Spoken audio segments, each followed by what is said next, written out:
ఉన్నతమైనటువంటి కృపను బట్టి 2025 సంవత్సరం 365 రోజును కూడా చూచుటకు, ఆఖరి దినాన్ని కూడా అనుభవించుటకు, మరొక నూతనమైనటువంటి సంవత్సరమునకు ప్రవేశించుటకు మహా అత్యున్నతమైనటువంటి కృపను అనుగ్రహించిన మన మహాదేవునికే మహిమ కలుగునుగాక.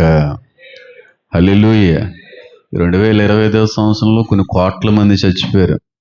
నాకు తెలిసిన వాళ్ళలోనే కొన్ని వందల మంది మృత్యువాత పడ్డారు. నాకు తెలిసినటువంటి సేవకులే దేవుని సన్నిధికి చేరిపోయారు. ఇంకా 2026 సంవత్సరంలోకి దేవుడు మనల్ని అనుమతించబోతున్నాడు అంటే ఇంకా మన బ్యాలెన్స్, మనం దేవుడి కొరకు చేయవలసినటువంటి పనులు ఏమన్నా బ్యాలెన్స్ ఉన్నాయేమో, ఇంకా మనతో ఏదన్నా పని ఉందేమో, ఆ పని జరిగించుకోకుండా పొరపాటున దేవుని రాజ్యానికి తీసుకోడు. మాట మళ్ళీ చెప్తున్నా, బాగా గుర్తుపెట్టుకోండి. దేవుడు ఒక వ్యక్తిని పుట్టించినటువంటి ఉద్దేశాన్ని నెరవేర్చకుండా, ఆ పని అవ్వకుండా ఆ వ్యక్తిని తీసుకోడు. దీనికి కావలసినటువంటి ఆధారాలు లేఖనానుసారంగా ఎన్ని చూసినా లెక్కలేనన్ని ఉంటాయి. కాబట్టి దేవుడికి మనతో ఏం పని ఉంది అనేటువంటిది ఆలోచించవలసినటువంటి సంవత్సరంగా ఈ సంవత్సరం ఉండాలని నేను మనస్ఫూర్తిగా కోరుతా ఉన్నాను. అయితే ఈ 31 వచ్చే సమయానికి, లేదంటే సంవత్సరాంత సమయమునకు, నూతన సంవత్సర ప్రవేశ సమయమందు మతాలతో సంబంధం లేదు, కులాలతో సంబంధం లేదు, ప్రాంతాలతో సంబంధం లేదు, దేశాలతో సంబంధం లేదు, కానీ ఇంచుమించుగా అందరూ కూడా ఈ కొత్త సంవత్సరంలోకి వెళ్తున్నప్పుడు ఒక ఆలోచనతోనే ప్రవేశించడానికి ప్రయత్నం చేస్తారు. 2025లో జరగలేని అన్నీ కూడా ఖచ్చితంగా 2026లో జరగాలి అనే ఆశతో వెళ్తారు. కొంతమంది అయితే ఈ సంవత్సరం నుండి అయినా సరే నేను అనుకున్న విధంగా నిలవబడాలి అనే ఆలోచనతో వెళ్తూ ఉంటారు. 2025 సంవత్సరంలో కూడా కొన్ని నిర్ణయాలు, కొన్ని తీర్మానాలు తీసుకున్నాను, కానీ నిలవలేకపోయాను. కానీ 2026 సంవత్సరం జనవరి 1 నుంచి ఖచ్చితంగా నిలబడాలి అని అనుకునే ఎవరైనా ప్రవేశిస్తారు, కానీ ఆ అనుకున్నటువంటి మాట రెండో రోజుకే మాయమైపోతూ ఉంటుంది. త్రాగుబోతులు అనుకుంటా ఉంటారంట, ఈ 31వ తారీఖుతో ఆఖరి మందిది, ఇది మళ్ళీ 1వ తారీఖుతో తాగను అనేటువంటి ఒక బలమైనటువంటి నిర్ణయంతోనే 1వ తారీఖులో ప్రవేశిస్తాడు. ఉదయం లేచిన వెంటనే 31వ తారీఖున తాగినటువంటి మందు ఈ వ్యక్తికి ఏం పుట్టిస్తుంది? హ్యాంగ్ ఓవర్ పుట్టిస్తుంది. ఇప్పుడు 31వ తారీఖున తాగిన మందు యొక్క బాధ నుంచి బయటికి రావాలి అంటే 1వ తారీఖున మళ్ళీ ఒక సిప్ వేయాలి. ఆ 1వ తారీఖున తాగినటువంటి సిప్పు మళ్ళీ దిగాలి అంటే 2వ తారీఖు మళ్ళీ సిప్ వేయాలి. 2వ తారీఖు తాగినటువంటి మందు దిగాలి అంటే, తలనొప్పి తగ్గాలంటే 3వ తారీఖున కూడా చిన్న బెగ్గెత్తాయి, కానీ హ్యాంగ్ ఓవర్ పోదో అన్నట్టుగా అనుకుంటారు, కానీ సుమారుగా 2-3 రోజుల తర్వాత మళ్ళీ పడిపోతూ ఉంటారు. సంవత్సరం వరకు కూడా అనుకున్న విధంగా కొంతమంది జీవితాలు నిలబడలేకపోతూ ఉంటాయి. అవునా కాదా చెప్పండి? కొంతమంది కొంచెం ఒళ్ళు ఎక్కువ ఉన్నటువంటి వాళ్ళు, కొంచెం కొవ్వు ఎక్కువ పట్టినటువంటి వాళ్ళు అనుకుంటారు ఏమనంటే, ఈ జనవరి 1 నుంచి మాత్రం జిమ్కి వెళ్ళిపోతానని ఒక 3 నెలలు అడ్వాన్స్ కట్టేస్తుంటారు. కొంతమంది 31 నైట్ 3 గంటల నుంచే వాకింగ్ మొదలు పెడతారు. 1వ తారీఖు మళ్ళీ మామూలు అయిపోతారే అంటే, నిన్న నడిచిన నడకకి కాళ్ళు ఏమైపోయినాయండి, పట్లు పట్టేసినాయండి అని చెప్పి చాలా నిర్ణయాల్లో, తీర్మానాల్లో నిలబడలేకపోతూ ఉంటాం. నిజంగా జనవరి 1, 31న జిమ్ములు ఖాళీ ఉండవు. అదే జనవరి 15వ తారీఖున వెళ్తే జిమ్ములు ఫుల్ ఖాళీ అయిపోతాయి. ఎందుకంటే తీసుకున్న నిర్ణయంలో నిలబడడానికి మనిషి చాలా కష్టపడుతున్నాడు, కానీ నిలబడలేకపోతా ఉన్నాడు. అవునంటారా కాదంటారా? ఒళ్ళు ఉన్నటువంటి వాళ్ళు అనుకుంటారా, ఏమండి ఖచ్చితంగా డాక్టర్ గారు చెప్పినట్టుగా పరిగెట్టాలండి, ఈసారి నుంచి నడిచేస్తామండి, 2 కిలోమీటర్లు అయినా సరే తిరిగేస్తామండి, నెల తిరగకుండా 10 కేజీలు తగ్గిపోతామండి అని అంటారు. కానీ నెల వరకు తర్వాత ఆలోచిద్దాం, 2వ రోజున ఏమైపోతారో శుభ్రంగా దుప్పటి కప్పుకొని 9 గంటలు లేసేటువంటి స్త్రీలు లేరంటారా? చాలామంది త్రాగుడు మానేస్తాం అనుకుని నిర్ణయంతోనే కొత్త సంవత్సరంలో అడుగు పెడతారు, మానలేకపోతూ ఉంటారు.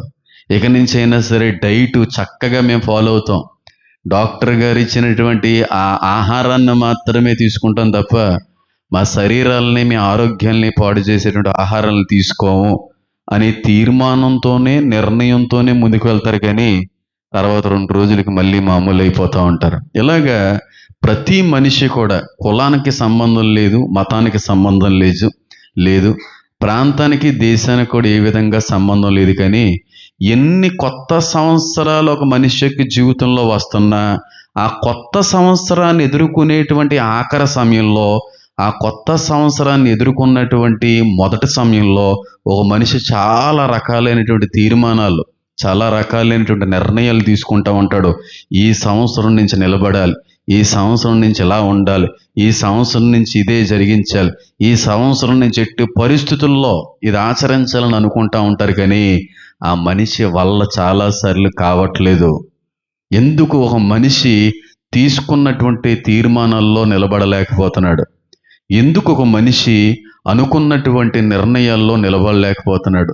ఎందుకు ఒక మనిషి తీసుకున్నటువంటి ఆ విషయంలో, డిసైడ్ అయినటువంటి ఆ విషయంలో నమ్మకంగా స్థిరంగా ఉండలేకపోతున్నాడంటే మనిషి చేయవలసినటువంటి ఆ ఆచరణ కంటే కూడా ముందుగా ఒక మాటను జ్ఞాపకం చేసుకోలేకపోతున్నాడు. ఒకవేళ నీ జీవితంలో కూడా ఈ 2026 సంవత్సరంలో ఏమన్నా మంచి తీర్మానాలు తీసుకోవాలి అనే ఆలోచనతో ఒకవేళ కొత్త సంవత్సరంలో అడుగుపెట్టే ప్రయత్నం చేస్తున్నావేమో. 2025 సంవత్సరంలో అనేక సార్లు అనుకున్నావు కానీ నిలబడలేకపోయావేమో. చాలాసార్లు ఇలా ఉందామని నిర్ణయం తీసుకున్నాం కానీ ఆ నిర్ణయం చొప్పున బ్రతకలేకపోయామో. అయితే 2025 సంవత్సరంలో చేసినటువంటి తప్పు మరొకసారి జరగకుండా ఈ 2026 సంవత్సరంలో తీసుకునేటువంటి తీర్మానాల్లో మనం అందరం ఖచ్చితంగా నిలబడగలగాలి అంటే లేఖనాల్లో ఒక భక్తుడు ఆచరించినటువంటి విధానాన్ని, లేఖనాల్లో భక్తుడు ఇచ్చినటువంటి ఒక సలహాన్ని మనం అందరం కూడా ఖచ్చితంగా జ్ఞాపకం చేసుకోవాలి.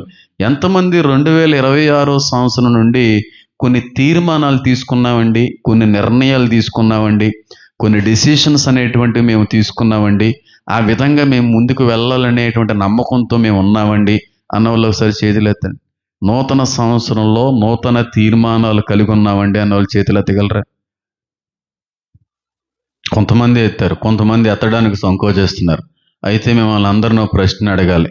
2025 సంవత్సరంలో ఈ 365 రోజుల్లో మీరు ఏం సంపాదించారు అనే ప్రశ్న నేను వేస్తే సమాధానం మీరు ఏం చెప్తారో ఎదురు చూస్తున్నాను. ఈ 2025 సంవత్సరం అంతా గడిచిపోయింది.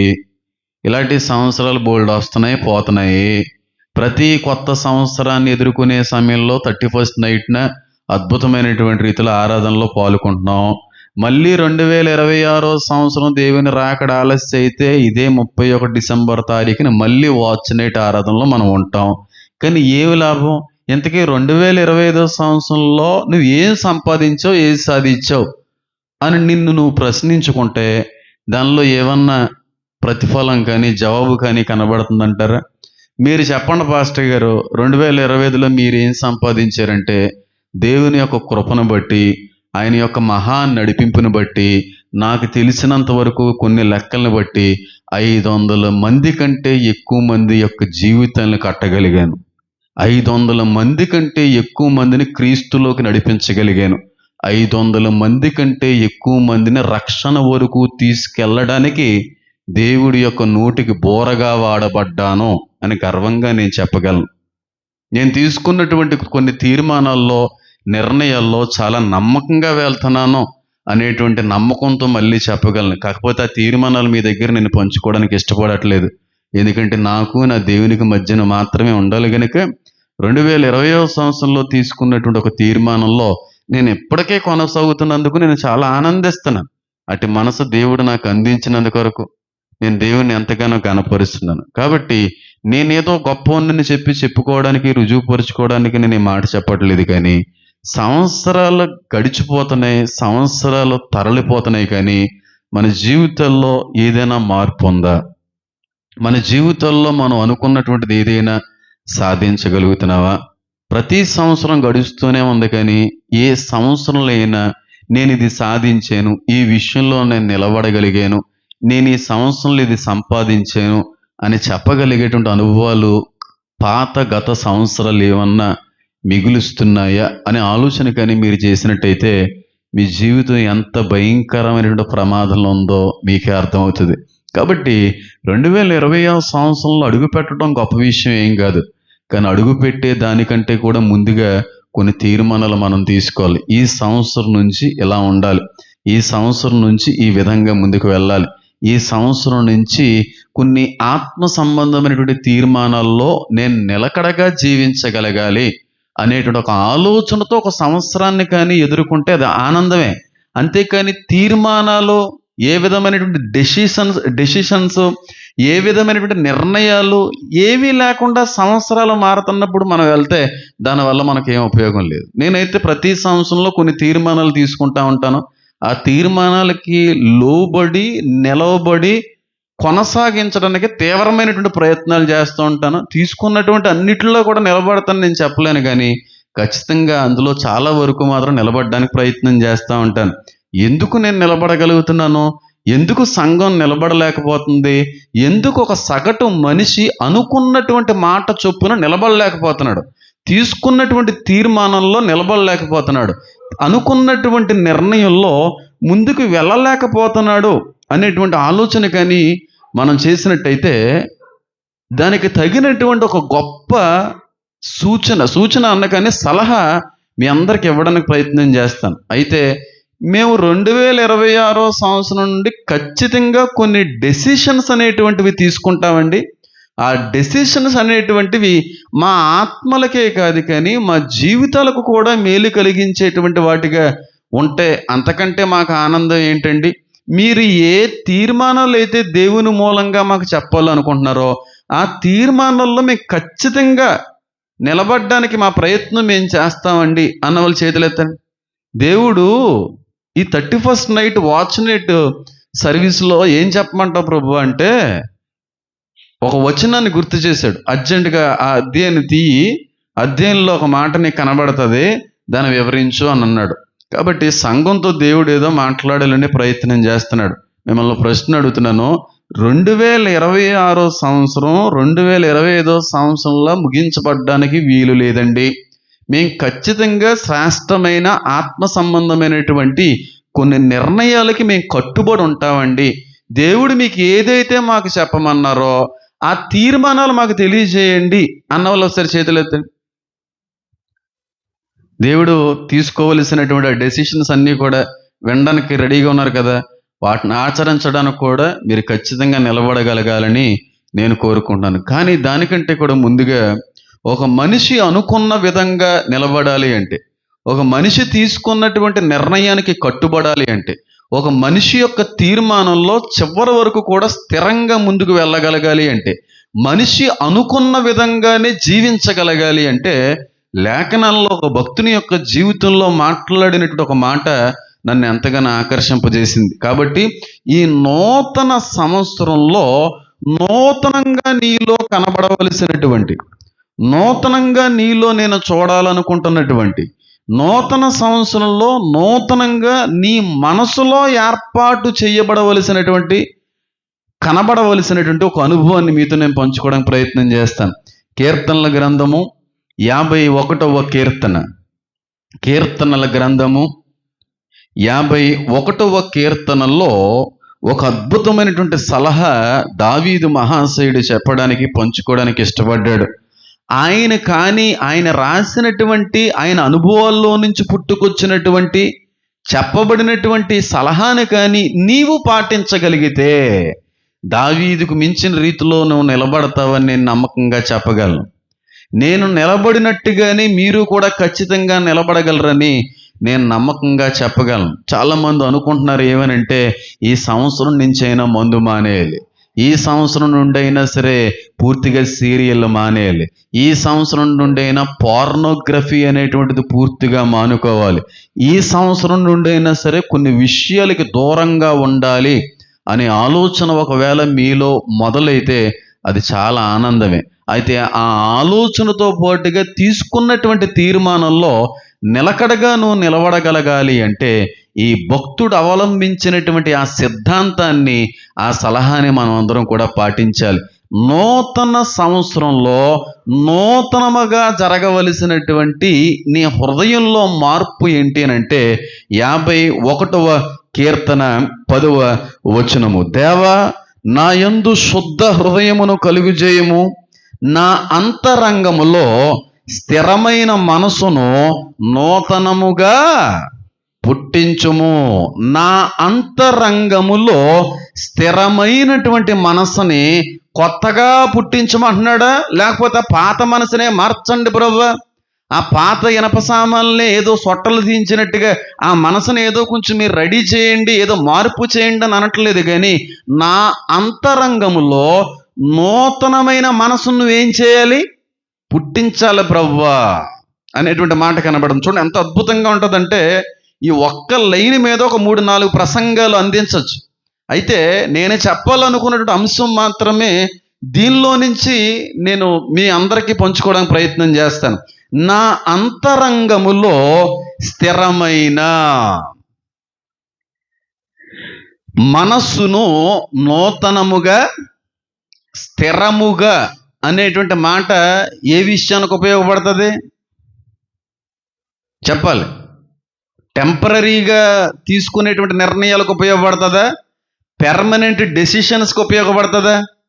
శాశ్వతమైనటువంటి నిర్ణయాలకి నేను లోబడాలి అంటే, నేను తీసుకోబోయేటువంటి ఆత్మ సంబంధమైనటువంటి తీర్మానాలు నా జీవిత కాలాంతం వరకు కూడా నేను ఆచరించగలగాలి అంటే, మొట్టమొదటిగా ఈ నూతన సంవత్సరములో నా హృదయంలో నూతనమైన మనస్సును ఏం చేయండి, పుట్టించండి.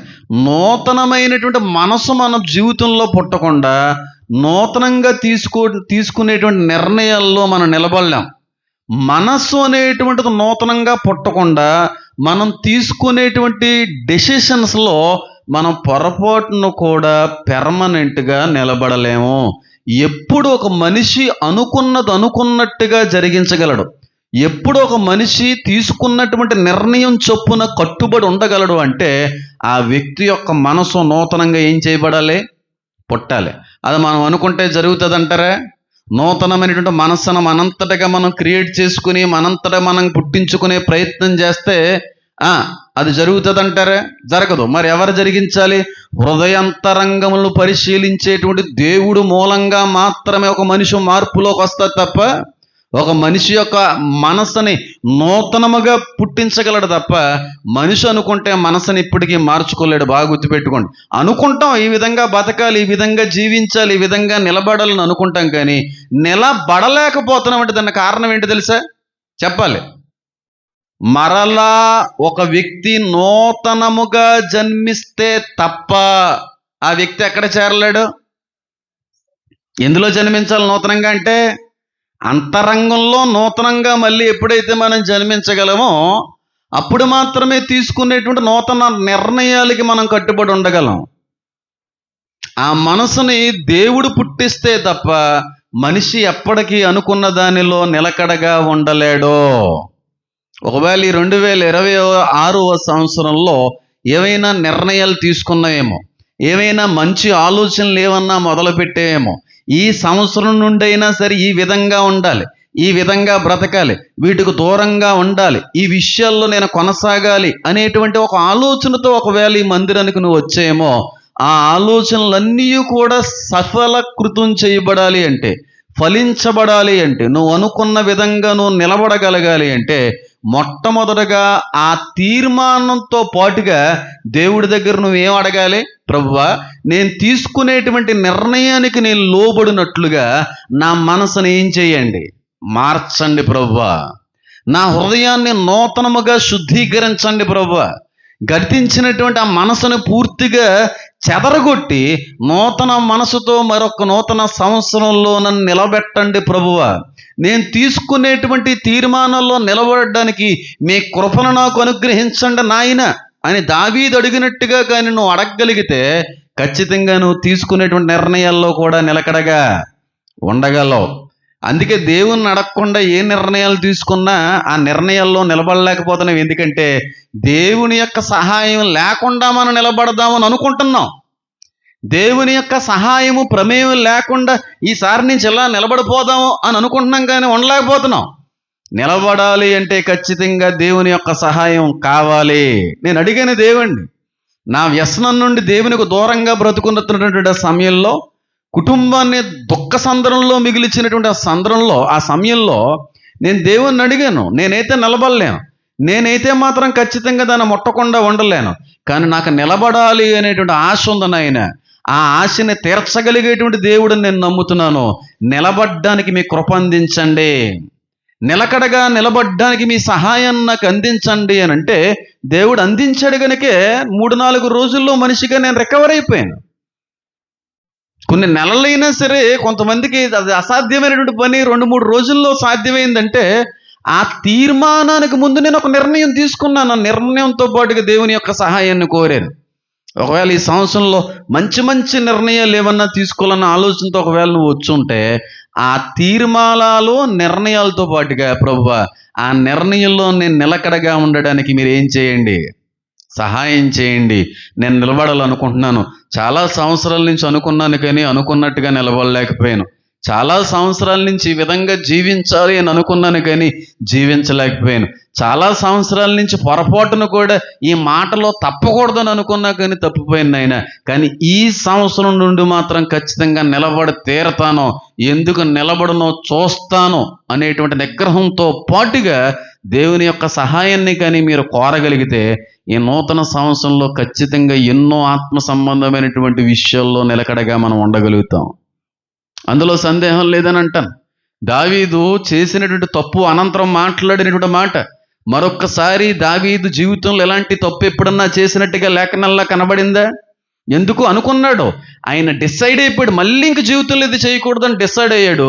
డిసిషన్తో పాటుగా దేవుని యొక్క సహాయాన్ని హెల్ప్ను కోరాడు. అద్భుతంగా నిలబడగలిగాడు. రాజు అయ్యుండి సకల సౌకర్యాలు తన పాదాల దగ్గర ఉన్నప్పటికీ కూడా, సకల అధికారము ఆయన చేతిలో ఉన్నప్పటికీ కూడా, ఆయన అనుకున్నది ఏదైనా సరే తన కాళ్ళ దగ్గరికి తెప్పించుకోగలిగేటువంటి స్తోమతలు ఉన్నప్పటికీ కూడా తీసుకున్న నిర్ణయంలో నిగ్రహంగా నిలబడగలిగాడు. అంటే ఆ మనసు నూతనముగా మార్చిన దేవుని వల్ల మాత్రమే. తీసుకో, ఈ సంవత్సరంలో మంచి నిర్ణయాలు తీసుకో. నేను ప్రతి సంవత్సరం తీసుకుంటా ఉంటాను కొన్ని నిర్ణయాలకు, ఆ విధంగానే కొట్టుబడతా ఉంటాను. అది వ్యక్తిగత జీవితంలో తీసుకునేటువంటి నిర్ణయాలు మాత్రమే కాదు, కానీ నా పరిచర్యకి సంబంధించినటువంటి విషయాల్లో కొన్ని నిర్ణయాలు తీసుకుంటాను. ఆత్మ సంబంధమైనటువంటి జీవితంలో కొన్ని నిర్ణయాలు తీసుకుంటా ఉంటాను. ఆ నిర్ణయాలు మీతో నేను పంచుకోవడానికి ఇష్టపడట్లేదు, ఎందుకంటే నా పరిపక్వత వేరు, మీ ఆత్మీయ స్థితి వేరుగా ఉండొచ్చు. అందరూ ఒక లైన్లో ఒక స్టేజ్లో ఉండాలన్నది నా ఉద్దేశం కాదు. కాబట్టి నా నిర్ణయాలు నా తీర్మానాలు ఎలాగుంటాయి, నేను ఎలాంటివి తీసుకుంటాను అనే దానికంటే కూడా దేవుడు కొన్ని విషయాల్లో ఈ సంఘాన్ని స్థిరంగా ఉంచాలని, ఈ తీర్మానంలో మన సంఘాన్ని కట్టాలని ఆయన ఎంతగానో కోరుతున్నాడు. అలాంటి దేవుని మూలంగా తెలియజేయబడినటువంటి ప్రేరేపించబడినటువంటి ఒక 3 తీర్మానాలు మీ అందరితో ఈరోజు నేను పంచుకోవడానికి ఇష్టపడుతున్నాను. ఈ 3 తీర్మానాల్లో మీరు నిలబడాలని దేవుడు కోరుకుంటున్నాడు. ఆల్రెడీ 3 కూడా నా జీవితంలో ఆల్రెడీ ఆచరిస్తున్నాను, నిలబడే ఉన్నాను. మీలో కూడా ఇవి ఆచరింపదగినటువంటివి, ఆచరించగలిగే రీతిలో మీరు ఉంటారనే కోరికతో నేను చెప్తున్నాను. మొట్టమొదటి ఆత్మీయ తీర్మానం ఏంటి అని అంటే, ఈ సంవత్సరం నుండైనా దేవుణ్ణి నిండు మనసుతో ఏం చేద్దాం, ప్రేమిద్దాం. ఎప్పటి వరకు దేవుణ్ణి పరిపూర్ణంగా మనం ప్రేమించలేకపోయాం. ఇది మొట్టమొదటి తీర్మానం. 2026 సంవత్సరంలో మీరందరూ కూడా ఖచ్చితంగా ఈ తీర్మానాలకు లోబడాలి. ఈ తీర్మానాన్ని మీరు తీసుకోగలగాలి. ఖచ్చితంగా నిలబడగలిగేటువంటి రీతిలో మీరు ఉండాలనే ఆలోచనతో ఈ మాట నేను చెప్పడానికి ఇష్టపడుతున్నాను. ఎప్పటి వరకు ఎవ్వరూ కూడా దేవుని నిండు మనసుతో ప్రేమించలేకపోయారు. కనీసం ఈ 2026 సంవత్సరం నుండి అయినా దేవుణ్ణి హృదయపూర్వకంగా ఏం చేద్దాం, ప్రేమిందాం. ఎంతమంది ఇష్టపడుతున్నారో ఈ సంవత్సరం నుంచి నిజంగా దేవుని ప్రేమించే వారిగా ఉండాలనుకుంటున్నామండి అన్న వాళ్ళు ఒకసారి చేతులు ఎత్తగలరా? అందరూ చేతులు ఎత్తేసారు, సంతోషం. దేవుణ్ణి హృదయపూర్వకంగా ప్రేమించేటువంటి వ్యక్తిలో దేవుడు కనబడతాడు. దేవుని హృదయపూర్వకంగా ప్రేమించేటువంటి వ్యక్తి జీవితం వర్ధిల్లుతుంది.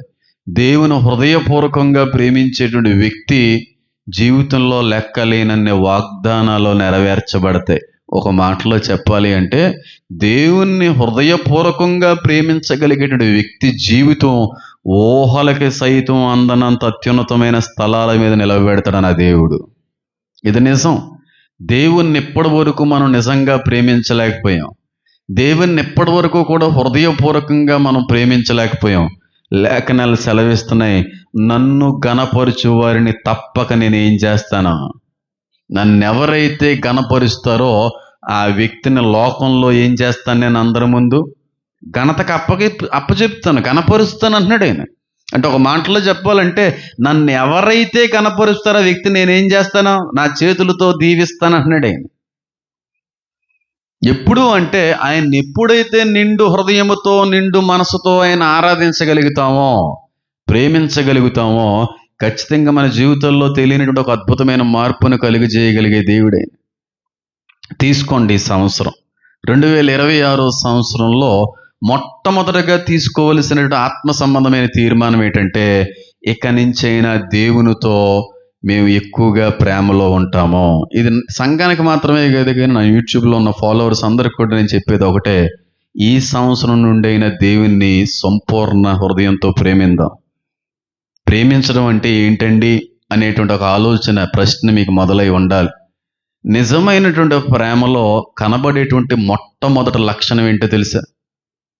నిజంగా ఆ వ్యక్తిని నీ ప్రేమిస్తుంటే, నిజంగా ఆ వ్యక్తిని ప్రేమించేటువంటి నీ ప్రేమలో నిజమైన నిజాయితీ కలిగిన ప్రేమ ఉంటే, మీ ఇద్దరి మధ్యన ఉన్నది స్వచ్ఛమైనటువంటి ప్రేమ అయితే, మళ్ళా చెప్తున్నాను చూడండి, నిజమైన ప్రేమలో మాత్రమే కనబడేటువంటి మొట్టమొదటి ప్రత్యేకమైన లక్షణం ఏంటో తెలుసా? ఆ వ్యక్తి ఏడమ్మా ట్రస్ట్.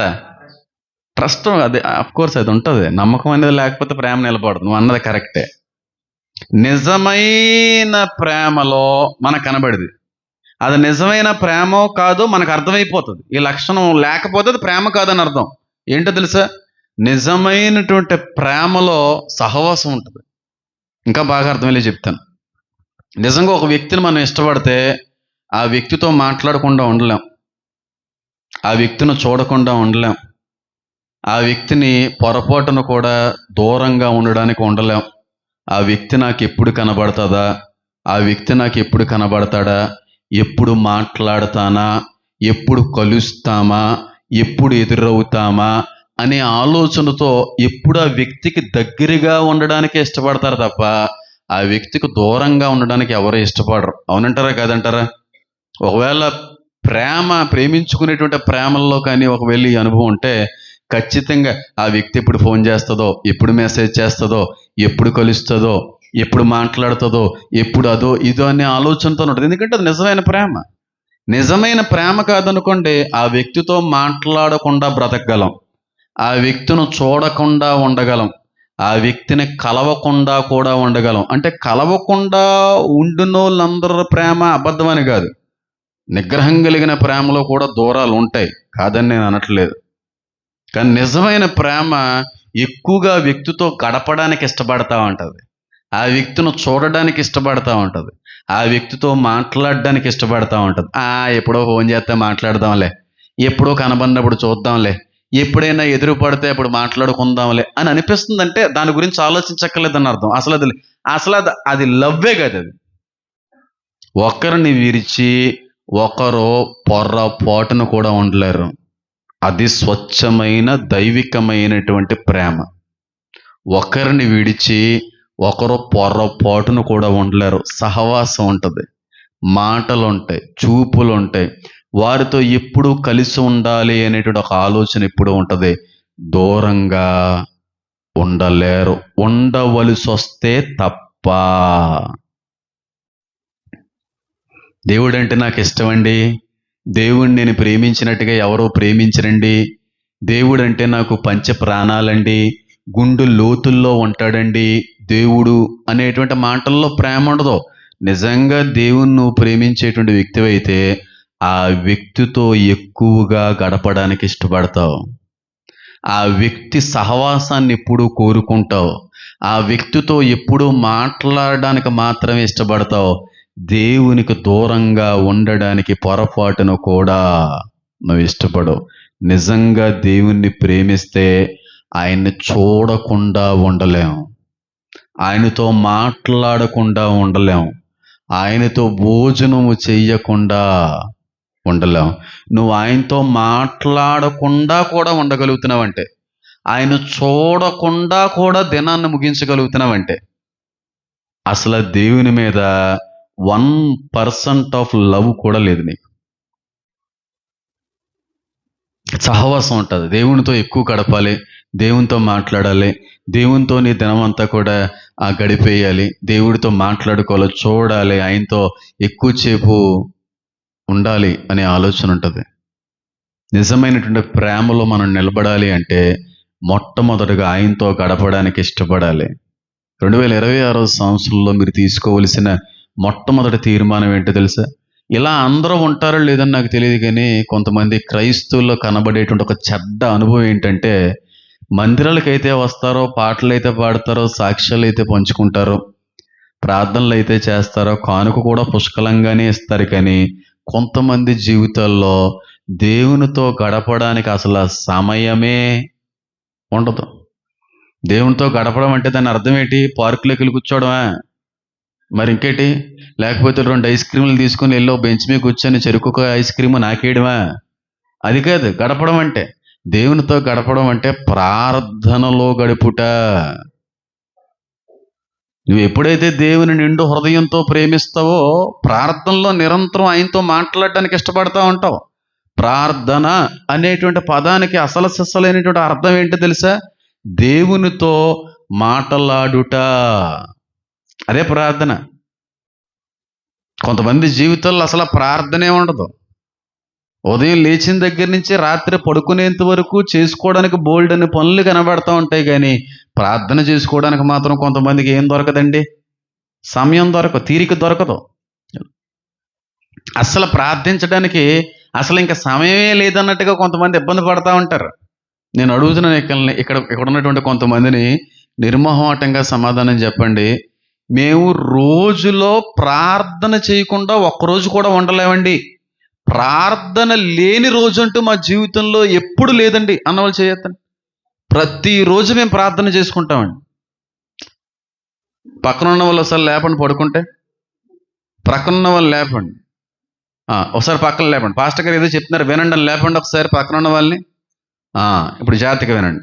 మేము ప్రార్థన లేని రోజంటూ మా జీవితంలో ఒక్కరోజు కూడా ఉండదండి. ఈ 2025 సంవత్సరంలో 365 రోజుల్లో 365 రోజులు కూడా మేము ప్రార్థన చేసామండి. ప్రార్థన మర్చిపోయిన, ప్రార్థన లేని రోజంటూ మా జీవితంలో ఈ సంవత్సరం లేదండి అన్నవాళ్ళు చేయొద్దండి. మేము ప్రతిరోజు ప్రార్థన చేసుకుంటామండి అన్నవాళ్ళు చేయొద్దండి. మరి మిగతా వాళ్ళు చెయ్యి ఎత్తట్లేదంటే మిమ్మల్ని ఏ చెప్పుతో కొట్టాలరా తమ్ముళ్ళు? మళ్ళీ అడుగుతున్నాను, మేము రోజు ప్రార్థన చేసుకుంటామండి అన్నవాళ్ళు చేతులేదు. చెయ్యాలి. ఎడతెగక ప్రార్థన చెయ్యుడి. 24 గంటల్లో ఒక 20 నిమిషాలు దేవుడికి ఇవ్వలేమండి? సమయంలో దశంభాగం తీయగలుగుతున్నావా? నీకు వచ్చేటువంటి జీతంలో దశంభాగం చాలా నమ్మకంగానే తీస్తున్నావు. నీ కష్టంలో దశంభాగాన్ని నమ్మకంగానే తీస్తున్నావు. నీకు వచ్చినటువంటి పంటల్లో దశంభాగాన్ని నమ్మకంగానే తీస్తున్నావు. మరి దేవుడు నీకు ఇచ్చిన సమయంలో దశంభాగం తీయగలుగుతున్నావా? 24 గంటల్లో దేవుడు ఒక వ్యక్తికి సమయం ఇస్తే ఆ 24 గంటల్లో నుండి 24 నిమిషాలు దేవునికి భాగం ఇవ్వగలుగుతున్నావా? కనీసం 24 నిమిషాలు. ఈ సంవత్సరం నుంచి తీర్మానం తీసుకోండి. ప్రతిరోజు కనీసం 24 నిమిషాలు ప్రార్థించగలిగే రీతిలో నేను ఉండాలి అనేటువంటి తీర్మానంలో మీరు నిలకడగా ఉండడానికి ఈ సంవత్సరం నుండి ప్రయత్నం చేయండి. మీ జీవితాలు సంవత్సరం ముగించే సమయానికి ఏ విధంగా మారుస్తాడో నా దేవుడు చూద్దురు. కానీ మీరు దేవునితో గడపాలంటున్నాడు ఆయన, ఎడతెగక ప్రార్థించాలంటున్నాడు ఆయన. నన్ను ప్రేమించువారు నన్ను ఏం చేస్తారో వెదుకుదురు అన్నాడు ఆయన. ప్రార్థనలో వెతకాలని. రోజు లేచిన తర్వాత రాత్రి పడుకునే లోపు కనీసం ప్రార్థన చేయడానికి కూడా సమయం దొరకట్లేదంటే మిమ్మల్ని ఏమనాలో మిమ్మల్ని మీరే ప్రశ్నించుకోండి. ప్రార్థించే వాళ్ళని నేను అనట్లేదు, కానీ ప్రార్థన లేమితో బాధపడేటువంటి వ్యక్తులు మాట్లాడుతున్నాను. వారిని ఉద్దేశించి దేవుడి మాట చెప్పమన్నాడేమో. 2026 సంవత్సరం నుండి మాత్రం ప్రార్థన లేని రోజంటూ మన జీవితంలో ఉండడానికి వీల్లేదు. ఉదయం లేవడంతోనైనా పాదాల మీద పడిపోవడం అనేటువంటిది మొదలు పెట్టండి. లేవడంతోనే ఏమన్నా అత్యవసర కాలకృత్యాలు ఏమన్నా ఉంటే వాటిని పూర్తి చేసుకున్న మొట్టమొదటిగా ఆయన సన్నిధిని వెతకడానికి ప్రయత్నం చేయండి. ఎంత అద్భుతంగా మన జీవితాలు చిగురించబడతాయో. లేవండి, లెగిసిన తర్వాత అత్యవసర పనులు ఉంటాయి కదా, కొన్ని కాలకృత్యాలు ఉంటాయి కదా, వాటిని తీర్చేసుకోండి. ఆ పని అయిపోయిన తర్వాత 5-10 నిమిషాలు అయిపోయిన తర్వాత మొట్టమొదటిగా నీ వ్యక్తిగత జీవితంలో చేసేటువంటి అన్ని పనుల కంటే కూడా మొదటగా దేవుని సన్నిధిలో మోకరించడం అనేటువంటిది ఒక అలవాటుగా 2026 సంవత్సరంలో నుండి మొదలు పెట్టండి. ఎంత అద్భుతంగా ఉంటుందో తెలుసా దేవుడు మీ జీవితంలో చేసే కార్యం. నేను పడుకున్నటువంటి ఆ బెడ్ మీద నుంచి లేవడంతోనే మోకాళ్ళేస్తాను. నేను పడుకున్నటువంటి దాని మీద, ఆ బెడ్షీట్ మీద, లేదంటే ఆ కుషన్ మీద పడుకుని ఆ కుషన్ మీద లేవడంతోనే మోకాళ్ళేస్తాను పక్కన. నేను వేసి ఆయనతో మాట్లాడి దినాన్ని ప్రారంభిస్తాను. లోపలికి వెళ్ళి లెగిసి ఇంకో పని చూసుకుని తర్వాత ఫస్ట్ ఆ పని అయిపోయిన తర్వాత మళ్ళీ చేస్తాను ప్రార్థన. 2-3 నిమిషాలు అయిపోయిన తర్వాత మళ్ళీ ప్రార్థన చేసుకుంటాం. దిన ప్రారంభం ప్రార్థనతో మొదలు పెట్టాలి అనే తీర్మానం తీసుకోండి. ఈ సంవత్సరంలో లేవడంతోనే ప్రార్థనతో నేను దినాన్ని ప్రారంభించాలి అనే తీర్మానం తీసుకోండి. కనీసం రోజుకి 24 నిమిషాలు దేవునితో ప్రార్థనలో గడపాలి. ఈ తీర్మానానికి నేను ఖచ్చితంగా లోబడి తీరాలి అనేటువంటి ఒక ఆలోచనతో ఈ సంవత్సరాన్ని మొదలు పెట్టండి. మీ జీవితాల్లో ఎంతగా దేవుడు మార్చి తీర్చుతాడో. అంతేగాని ఎప్పుడో గుర్తొచ్చినప్పుడు, ఎప్పుడో కష్టం వచ్చినప్పుడు, ఎప్పుడో అవసరం వచ్చినప్పుడు, ఎప్పుడో తట్టుకోలేనటువంటి పరిస్థితులు ఎదురైనప్పుడు, ఎప్పుడో ఒంటరిగా అనిపించినప్పుడు, ఎప్పుడో కోరికలు పుట్టినప్పుడు ప్రార్థించడం అనేది కాదు ప్రేమ. ఒక్క నిమిషం కూడా ఆయనతో మాట్లాడకుండా ఉండలేనంత ప్రేమ కనబడాల. నేను గర్వంగా చెప్పగలను, ఇప్పుడు ఉన్నటువంటి పరిస్థితుల్లో నాకు సమయం దొరకక అంతగా నేను గడపలేకపోతున్నాను. కానీ రోజుకి నేను 4 సార్లు 5 సార్లు ఖచ్చితంగా ప్రార్థన చేసుకుంటాను. ఉన్న సమయంలోనే, కొంత సమయంలోనే. ఉదయం ఖచ్చితంగా 3 సార్లు ప్రార్థన చేస్తాను నేను. మధ్యాహ్నం ఖచ్చితంగా ఒకసారి ప్రార్థన చేస్తాను నేను. రాత్రి పడుకునే లోపు ఖచ్చితంగా మరొక 2 సార్లు ఖచ్చితంగా ప్రార్థన చేస్తాను. 7 సార్లు చేసేవాడిని. ఈ మధ్యకాలంలో కుదరక 5 సార్లు మాత్రమే పరిమితం అయిపోయింది. గంటలు ఏం చేశాను? ఈ 5 సార్లు 6 సార్లు ఒక్కొక్కసారి ఒక్కొక్క గంట తీసుకుని ఏం చేయను? ఒక 5 నిమిషాలు 10 నిమిషాలు, ఒక 5 నిమిషాలు 10 నిమిషాలు అండి ఆయనతో మాట్లాడకుండా ఎలా ఉండగలవండి? నన్ను కన్నా నా తల్లితో అయినా మాట్లాడకుండా ఉండగలనేమో, నేను కట్టుకున్న భార్యతో అయినా మాట్లాడకుండా ఉండగలనేమో, కానీ రోజులో దేవునితో మాట్లాడకుండా పొరపాటున కూడా ఒక క్రైస్తవుడు ఉండలేడు. ఒకవేళ ఉండగలిగితే వాడు క్రైస్తవుడు కాదు. ప్రార్థన ప్రాముఖ్యత పోషించాలి క్రైస్తవ జీవితంలో. లేవడంతోనే ఆయన సన్నిధిని, నీ హృదయాన్ని ఏం చేయాలన్నది బైబిల్లో కుమ్మరించాలి. కుమ్మరించడం అంటే కల్లపు జల్లివారు చూడండి, పూర్వీకులు పెద్దవాళ్ళు లేవడంతోనే ఆ వాకలంతా శుభ్రం చేసి కల్లాపు జల్లేవారు. మా అమ్మమ్మ గారు నాకు నేర్పించేవారు. అక్కడ ఉన్న వాళ్ళు గుర్తుందో లేదా, నేను వేసేసేవాడిని కల్లాపు మా అమ్మమ్మ గారితో పాటుగా తడిపేసేవాడిని వాకలంతా నేను. అలాగ నువ్వు ఎవరిని తడపాలంటే చెప్పండి, దేవుడి సన్నిధిలో ఆయన పాదాలను తడపాలి. కొంతమంది మంచాన్ని తడిపేస్తుంటారు పక్కన ఉన్న పడుకున్న వాళ్ళ పక్కన. వాళ్ళకి ఎంత పెద్ద వయసు వచ్చినా మంచం ఆటోమేటిక్గా తడిసిపోతూ ఉంటుంది కొన్నిసార్లు కొంతమంది జీవితాల్లో. మంచాలు కాదు నువ్వు తడపాల్సింది. లేవడంతోనే దేవుని సన్నిధిని, నీ హృదయాన్ని కుమ్మరించగలిగే రీతిలో నువ్వు కానీ ఈ సంవత్సరంలో ఉండగలిగితే, నేను మళ్ళీ చెప్తున్నాను, 2027 సంవత్సరాన్ని ఎవ్వరూ ఎదుర్కోలేనంత అద్భుతంగా ఎదుర్కోగలుగుతావు నువ్వు. మొదలు పెట్టండి. ఈ సంవత్సరంలో ఒక మంచి మొదటి తీర్మానం తీసుకోండి. ఖచ్చితంగా ప్రార్థనతోనే మా జీవితాన్ని, మా దినాన్ని మొదలు పెడతాం. ప్రార్థన లేనటువంటి దినం మా జీవితంలో ఉండడానికి వీలు లేదు. మూడవదిగా ఖచ్చితంగా 24 నిమిషాలు, తక్కువ 24 నిమిషాలైన ప్రార్థనలో గడపాలి. ఇది మొట్టమొదటి విషయం. నిజమైనటువంటి ప్రేమలో మరొక విషయం ఏంటంటే, ఎప్పుడూ కూడా ఆ వ్యక్తి ఏం మాట్లాడితే బాగుంటుందా మాట వినాలని కోరుతూ ఉంటారు. నిజమైన ప్రేమ ఎప్పుడు కూడా ఆ వ్యక్తితో మాట్లాడని కోరడం మొట్టమొదటి అనుభవం.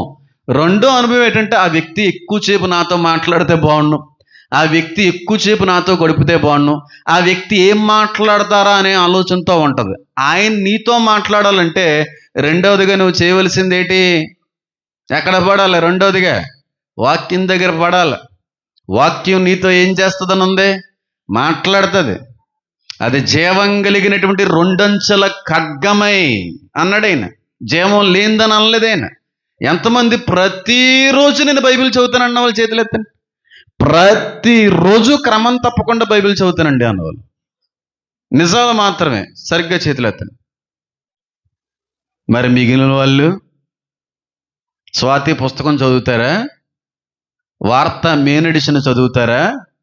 పనికిమాలిన లోక సంబంధమైన పేపర్లు తిరగేయడానికి సమయం వస్తుంది. కానీ నేను అడుగుతున్నాను, బైబిల్ని పూర్తిగా చదివిన వాళ్ళు ఎంతమంది ఉన్నారు ఇక్కడ? బైబిల్ పూర్తిగా చదివేసామండి అన్నవాళ్ళు.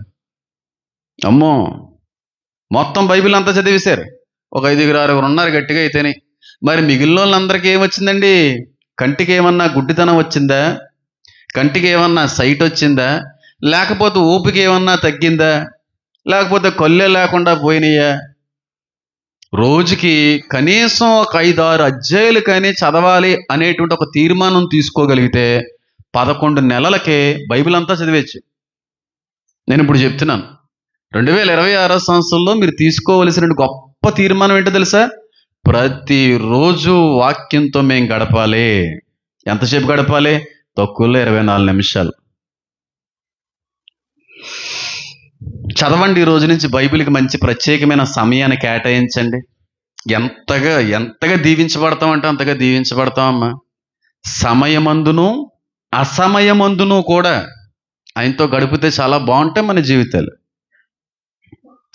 లేవడంతోనే నా ఫోన్లో కూడా నేను నోటిఫికేషన్లు చూస్తాను. నాకు వచ్చిన మెసేజ్లను ఖచ్చితంగా చెక్ చేసుకోవాల్సిన అవసరం ఉంది. మెయిల్స్ అన్నిటినీ కూడా ఖచ్చితంగా నేను ఫాలో అవుతూ ఉంటాను. బోల్డ్ అని వస్తూ ఉంటాయి. వాటన్నిటికంటే మొదటగా నేను ఓపెన్ చేసేది చదివేది ఏంటో తెలుసా? బైబిల్ ఓపెన్ చేయకుండా, బైబిల్ చదవకుండా ఫోన్లో ఏది నేను చదవడానికి ఇష్టపడను. నిజంగా చెప్తాను ఈ విషయంలో. అదొక తీర్మానం తీసుకున్నాను నేను. ఇది ఓపెన్ చేసిన తర్వాతే ఫోన్ ఓపెన్ చేయాలి. దేవుడితో మాట్లాడిన తర్వాత అది ఎంత ఎమర్జెన్సీ అయినా మా అమ్మగారు ఫోన్ చేసినా చేయను, రీకాల్ చేయను. నేను ఫస్ట్ ఈ పని అయిపోవాలి, తర్వాత చేస్తాను. అది ఎంత ఎమర్జెన్సీ అయినా. లేవడంతోనే నేను ఆయనతో మాట్లాడాలి, ఆయన నాతో మాట్లాడాలి, తర్వాత ఎవరన్నా నాతో మాట్లాడాలి. ఈలోపు ఎవరితోనే మాట్లాడడానికి ఇష్టపడను నేను. ఈ తీర్మానం తీసుకో. ఈ సంవత్సరం నుండి జీవాహారము నేనే అన్నాడు. శరీరానికి తృప్తి, శరీరానికి బలము, శరీరానికి ఆరోగ్యాన్ని అందించేటువంటి రోజువారీ ఆహారం తీసుకుంటున్నావు, కానీ ఆత్మ సంబంధమైన ఆహారాన్ని రోజు తీసుకోగలుగుతున్నావా? నేను ఒక చిన్న సలహా ఇవ్వగలను, మీరు కానీ అడిగితే.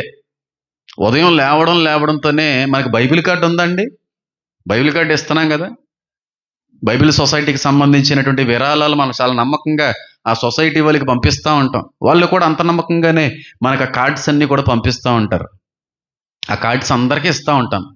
ఉదయం లేవడంతోనే చిన్నపాటి ప్రార్థన చేసుకుని ఆ బైబిల్ కార్డు చదివి దినాన్ని ప్రారంభించండి. మీ జీవితాలు అంత అద్భుతంగా మారతాయో. ఉదయం లేవడంతోనే బైబిల్ కార్డులో ఉన్నటువంటి ఆ భాగాన్ని చదవండి. మధ్యాహ్నానికి భోజనానికి ముందు మరొక రకమైనటువంటి ఏదో ఒక గ్రంథం, ఒక మొదటి నుంచో పుస్తకం, లేదంటే కొత్త నిబంధన, పాత నిబంధన తీసుకోండి. మొదటి 5 అధ్యాయులు ప్రతిరోజు చదివేయాలి. 5 అధ్యాయులు ఒకసారి చదవడానికి ఇబ్బంది కనుక ఉదయం బైబిల్ కార్డు చదవండి, మధ్యాహ్నం 2 అధ్యాయులు చదవండి, రాత్రికి జరిగేటువంటి కుటుంబారాధనలో 2 అధ్యాయులు చదవండి, పడుకునే ముందు 1 అధ్యాయం చదవండి. సంవత్సరం కాదు, 11 నెలల్లో బైబిల్ కంప్లీట్ అయిపోద్ది. పెద్ద కష్టం ఇదేమన్నానే.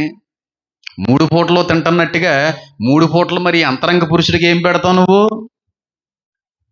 సమయాన్ని ఇవ్వి. ఈ రోజు నుంచి, సంవత్సరం నుండి వాక్యంతో గడపడానికి ప్రయత్నం చేయండి. ఒకవేళ వాక్యం చదువుట మాకు తెలియదండి, మేము అక్షరాస్యత కలిగి ఉన్న వాళ్ళం అండి, మేము చదువు లేని వారమండి అంటే ఎవరన్నా చదువుకున్నటువంటి ఇంటి వారిని పిలిచి చదవండి మన కోసం. ఆ 2 అధ్యాయులు చదివిపెట్టు, ఆ 3 అధ్యాయులు చదివిపెట్టు అంటే మన ఇంటి పిల్లలు చదవరా? వాళ్ళు చదవడంతో పాటుగా వాళ్ళకి కూడా చదివించడం అనేది నేర్పించిన వాళ్ళు అవుతాం మనం. ఇంటి వాళ్ళు ఉన్నారు, నీకు బైబిల్ చదవడం వచ్చు, బైబిల్ చదవనటువంటి వ్యక్తుల దగ్గరికి వెళ్ళి కూర్చొని చదవడం మొదలుపెట్టు. వాళ్ళు వింటా ఉంటారు, చదవక్కర్లేదు. ఆ వాక్యమే ఆ వ్యక్తిని ఏం చేస్తుంది అని ఉంది, స్వస్థపరుస్తుంది. చదవదు మింగిలాగా నోట్లోనే చదువుకుంటే ఆ పక్కన వాళ్ళకి ఏమైనా పడుతుంది. కొంతమంది బయటకు కూడా చదవరు, మనసులో చదివేస్తుంటారండి. కొంతమంది మనసులో చదివినంతకాలం బైబిల్ అప్పటికే అర్థమవుతుంది. చక్కగా స్పష్టంగా బయటికి చదవండి. అది నీ చెవులకు కూడా ఇంపుగా ఉంటుందని అన్నాడు ఆయన. చెవుకి ఇంపుగా కలగాలంటే బయట చదువుకోవాలి చక్కగా. మనసులో చదువుకునే సమయం వచ్చినప్పుడు మనసులో చదువుకోండి. లేవడంతోనే ప్రార్థన, 2 వాక్యంతో మొదలు పెట్టండి. ఉదయం బైబిల్ కార్డు చదవండి, మధ్యాహ్నం ఒక 2 అధ్యాయాలు చదవండి. ఒక గ్రంథం ఆదికాండం నుంచి మొదలు పెడతానంటే ఆదికాండం, కొత్త నిబంధన నుంచి అంటే కొత్త నిబంధన. ఆదికాండం నుంచి మొదలు పెడదాం అనుకుంటే ద్వితీయోపదేశ కాండానికి వచ్చేటప్పటికి ఆగిపోతారు. మీరు ముందుకెళ్ళరు, నాకు తెలుసు. జీవితంలో బైబిల్ని పూర్తి చేయలేరు మీరు. అలా చేయకండి. కీర్తనల గ్రంథంతో మొదలు పెట్టండి, అది పూర్తయిపోతుంది. సామెతల గ్రంథం మొదలు పెట్టండి, పరమగీతం, ఆ పాటల పుస్తకాలన్నీ చదివేయండి. కొత్త నిబంధనకి రండి, సువార్తలు చదివేయండి, ముగించేయండి సువార్తల్ని. సువార్తలు ముగించేసిన తర్వాత మరొకసారి పాత నిబంధనకి రండి, కాండాలన్నీ చదువుకోండి. చక్కగా ఒక 2-3 నెలలు అది క్లియర్ అయిపోద్ది. మళ్ళీ కొత్త నిబంధనకి రండి, పత్రికలు చదువుకోండి, మళ్ళీ వెనక్కి వెళ్ళండి, ప్రవక్తలు రాసినటువంటి గ్రంథాలు మొదలు పెట్టండి, అవన్నీ పూర్తయిపోతాయి. ప్రకటన గ్రంథంకి రండి, ఎంత అద్భుతంగా ఉంటుందండి అది. ఒక క్రమం లేకుండా, ఒక ఆలోచన లేకుండా బైబిల్ను ఫస్ట్ నుంచే చదవాలి అని అనుకుంటే మధ్యలో కొన్నిసార్లు ఆగిపోయే ప్రమాదం ఉంది. దాన్ని ఖచ్చితంగా మేము చదవగలమనేటువంటి ఒక ఆలోచన విధానంతో చదివే వాళ్ళు పర్లేదు, కానీ లేకపోతే ఇబ్బంది అవుతుంది. ఈ విధంగా చదవండి, ఎంత అద్భుతంగా మనం బైబిల్ని పూర్తి చేయగలుగుతామో చెప్పండి. ఈ రోజు నుంచి ఖచ్చితంగా ఒక 5 అధ్యాయాలు మేము చదివి తీరతామండి అన్న వాళ్ళు ఒకసారి హల్లెలూయా చెప్పండి.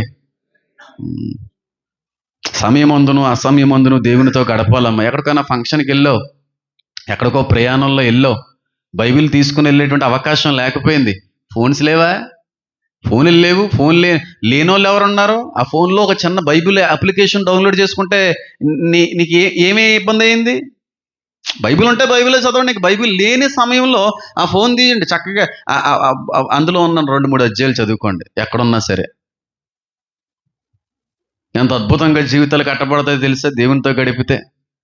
మొట్టమొదటిగా దేవునితో మాట్లాడుట, రెండవదిగా దేవుని మాట వినగలిగే రీతిలో నువ్వు ఉండుట. ఇది ఎప్పుడు జరుగుతుంది? నిజమైన ప్రేమ సహవాసం ఉన్నప్పుడే. 2026వ సంవత్సరంలో మీరు తీసుకోవాల్సిన మొట్టమొదటి నిర్ణయం ఏంటి తెలుసా? లేవడంతోనే దేవుని సన్నిధిలో మోకరించాలి.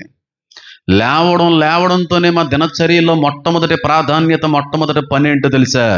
దేవుని వాక్యంతో గడపాలి. దీని తర్వాత ఏదన్నానే రోజుకు ఒక 3 పూటలు ప్రార్థన చేసుకోండి. 24 నిమిషాల్లో కంటిన్యూగా చేయడం కష్టమైతే రోజుకు ఒక 2-3 సార్లు వాక్యాన్ని చదివితే ప్రయత్నం చేయండి. ఒకేసారి 5 అధ్యాయాలు చదవడం అనేటువంటిది కష్టమైతే అర్థం అవ్వదు కూడా. 5 అధ్యాయాల కంటే ఎక్కువ చదివినా అర్థం కాదు. అది ఒక అధ్యాయాన్ని అర్థం చేసుకోవడానికి కొన్ని సందర్భాల్లో 2-3 గంటలు పడతా ఉంటుంది, అది పూర్తిగా అధ్యయనం చేయడానికి. కొంతమంది 5 అధ్యాయాలు 10 అధ్యాయాలు ఒకసారి, అది ఎలాగ అర్థం అవుతుందండి? అది ఒక అధ్యాయంలో కొన్ని వందల సంవత్సరాల చరిత్ర ఉంటుంది. అందులో ఒక అధ్యాయంలో ఒక అధ్యాయం ఏంటి, ఒక వచనానికి ఇంకొక వచనానికి మధ్యన కొన్ని వందల సంవత్సరాల చరిత్ర అయిపోతుంటుంది. ఒక 5 అధ్యాయాలు 10 అధ్యాయాలు 20 అధ్యాయాలు చదివేస్తే అది ఎందుకు పనిచేయదు? అది మనసు పెట్టి చదివితే పనిచేస్తుంది, కానీ మనసు పెట్టి చదవలేడు మనిషి. కొన్ని సందర్భాల్లో అన్నిసార్లు కాకపోవచ్చేమో. మొట్టమొదటి తీర్మానం ఏంటి చెప్పండి? లేవడంతోనే ప్రార్థన, వాక్యము. తర్వాత వంటలు చేసుకుంటారా, స్నానాలకు వెళ్తారా, బ్రష్ చేసుకుంటారా, ఇవన్నీ చేసుకోండి. ఫస్ట్ ఒక 5-10 నిమిషాలన్నా దేవుడితో గడిపేయండి. ఫస్ట్ ప్రార్థనలో ఒక బైబిల్ క్యాలెండర్ కార్డు చదవడానికి ఎంత టైం పడుతుందండి? నాకు తెలిసినంత వరకు 3-4 నిమిషాలండి. అంతేనా? అంతకన్నా ఎక్కువైనా పడుతుందా క్యాలెండర్ భాగం చదవడానికి? అంటే మొట్టమొదటికి ఒక 10 నిమిషాలు స్టార్టింగ్లో ఇవ్వండి దేవుడికి. ఇది మొట్టమొదటి తీర్మానం. ఖచ్చితంగా ప్రార్థన వాక్యం లేని దినాలు 2026వ సంవత్సరంలో మన జీవితంలో ఉండకూడదు ఇంకా అసలు. ఖచ్చితంగా ప్రార్థన వాక్యం అనేది ఉండును గాక. ఇది మొట్టమొదటి తీర్మానం. రెండో తీర్మానం, ఇది కూడా దేవుడు మీకు తెలియజేయమన్నాడు కనుక నేను ఈ విషయాన్ని చెప్పడానికి ప్రయత్నం చేస్తున్నాను. మీరు అనుకోవచ్చు, మా తెలిసయ్యా, నువ్వు చెప్పినప్పుడే అర్థమైంది, నువ్వు బేగా ముగిచ్చేస్తానని అంటావు, కానీ ఇప్పుడప్పుడే ఏం జరగదులే. 11:30 ఇంచుమించుగా అయిపోయింది. 11:30కే క్యాలెండర్లు ఇవన్నీ అన్నారు. ఏంటి ఇప్పుడప్పుడే అయ్యేలా లేదు, మాకు తెలిసి 1 గంట అయిపోద్ది, 2 గంటలు అయిపోతాయి. ఒక 2 తీర్మానాలు త్వరగా చెప్పుకోవడానికి ప్రయత్నించేద్దాం. మొట్టమొదటి తీర్మానం ప్రార్థన, చెప్పండి, వాక్యం. రెండో తీర్మానం రోమిలికి రాసినటువంటి పత్రిక,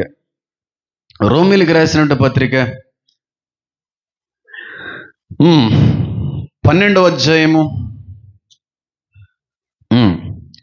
ఇది ఖచ్చితంగా ఈ 2026 సంవత్సరం నుండి మనం ఆచరించి తీరాలి. ఒకవేళ ఈ విషయంలో కానీ ఈ తీర్మానంలో కానీ నువ్వు నిలబడగలిగితే నువ్వు ఊహించిన దానికి మించిన రీతిలో నిన్ను నీ బిడ్డల్ని దేవుడు దీవించబోతున్నాడు. ఈ విషయంలో కానీ నిలబడగలిగితే. రెండో తీర్మానం ఏంటో తెలుసా? రోమిలికి రాసినటువంటి పత్రిక 12వ అధ్యాయము 2వ వచనము. మీరు ఈ లోక మర్యాదను అనుసరింపక ఉత్తమమును అనుకూలమును సంపూర్ణమునునై ఉన్న దేవుని చిత్తమేదో పరీక్షించి తెలుసుకున్నట్లు మీ మనస్సు మారి నూతన మగుట వలన రూపాంతరము పొందుడి. ఎక్కడ కూడా ఏ పదం కనబడుతుంది? నూతనము. నూతన సంవత్సరంలో నూతనంగా తీసుకోబోయేటువంటి నూతన 2వ తీర్మానం ఏంట? తీర్మానం లోక మర్యాదని ఈ నూతన సంవత్సరం నుండి మేము గౌరవించకూడదు, ఆచరించకూడదు. మొట్టమొదటి లేఖనం నూతనమైనటువంటి మనస్సుని నాలో పుట్టించు. 2వ తీర్మానం నూతనమైనటువంటి రీతిలో ఈ సంవత్సరం నుండి ఈ తీర్మానంలో నిలబడాలి. ఆ తీర్మానం ఏంటంటే లోక మర్యాదని పొరపాటును కూడా నేను ఏం చేయకూడదు, ఆచరించకూడదు. ఏంటి లోక మర్యాద అంటే చెప్పండి? నూతనముగా రూపాంతరం పొందాలంటున్నాడు అపోస్తులు అయినటువంటి పౌలు గారు రోమా సంఘానికి రాస్తూ. లోక మర్యాదను కింద ఫుట్నోట్లో లోక అనే దగ్గర యుగ అని ఉంటుంది. లోకం లో నుంచి మనం ప్రత్యేకించబడిన వారమా, లోకస్తులో? మనం లోకంలోనే ఉన్నామా, లోకంలో నుంచి ప్రత్యేకించబడ్డామా క్రైస్తవులుగా? చెప్పండి. మనం లోకంలో లేవు, లోకంలో నుండి ప్రత్యేకించబడిన వారులారా అంటున్నాడు వాక్యంలో. కాబట్టి లోకం దేన్నైతే గౌరవిస్తుందో, దేన్నైతే ఆచరిస్తుందో, ప్రత్యేకించబడిన వ్యక్తి ఆచరించాలనా ఆచరించకూడదనా? ఒకవేళ లోకం ఆచరించేటువంటి విషయాల్ని నువ్వు కూడా ఆచరిస్తున్నావంటే నువ్వు లోకంలో ఉన్నావనా, ప్రత్యేకించబడ్డావనా? లోకం దేనికైతే ప్రాముఖ్యమైన స్థానం ఇస్తుందో, దేనికైతే మొట్టమొదటి ప్రత్యేకమైనటువంటి పాత్ర ఇస్తుందో, దేన్నైతే ఎక్కువ గౌరవిస్తుందో మీరు వాటిని గౌరవించడానికి వీల్లేదు. లోకం ఎక్కువగా గౌరవించేటువంటి ఆచారం ఏదన్నా ఉందంటే మూఢనమ్మకాలు, మంచి చెల్లు, పంచాంగాలు, ముహూర్తాలు, ఇవన్నీ లోక మర్యాదలే. లోకం దేన్నైతే ఆచరించడంలో గౌరవాన్ని మర్యాదని కొనుపరుస్తుందో, ప్రత్యేకించబడినటువంటి క్రైస్తవుడికి మంచి రోజు చెడ్డ రోజు ఉండకూడదు. ఉందంటే నువ్వు క్రైస్తవుడు అనో లోకస్తుడు అనిపించుకుంటావు. ఉన్నారు ఎప్పటికీ కూడా ఈ సంఘంలో కూడా అలాంటి బుద్ధిహీనులు ఉన్నారు కనుక దేవుడు మాట్లాడుతున్నాడు. మేము లోకస్తులు అండి, మేము ఇంకా రక్షించబడలేదండి, మేము దేవుని వారసులు ఇంకా అవ్వలేదండి, మేము అసలు క్రైస్తవులమే కాదండి, మేము ఇంకా లోకంలోనే జీవిస్తున్నామండి అని అనుకునే వాళ్ళు ఎవరైనా ఉంటే మీరు అలాగే బతకండి. లేదంటే మేము లోకంలో నుంచి వెలపెట్టి కొనుక్కోబడినటువంటి వారు అండి, లోకంలో నుండి ప్రత్యేకించబడిన వారు అండి, లోకంలో నుంచి ప్రత్యేకంగా దేవుడు మమ్మల్ని శుద్ధీకరించబడిన జనాంగం అండి అనే నమ్మకం నీకుంటే, నీ రక్షణ మీద నీకు నమ్మకం ఉంటే, లోకం చూపే మర్యాద నువ్వు చూపుకో. చాలా ఉన్నాయి. ఇందులో మొట్టమొదటిది ఏంటంటే మంచి చెల్లు, పంచాంగాలు, ముహూర్తాలు, ఇవన్నీ 2026 సంవత్సరం నుంచి మానుకుంటే మంచిదే.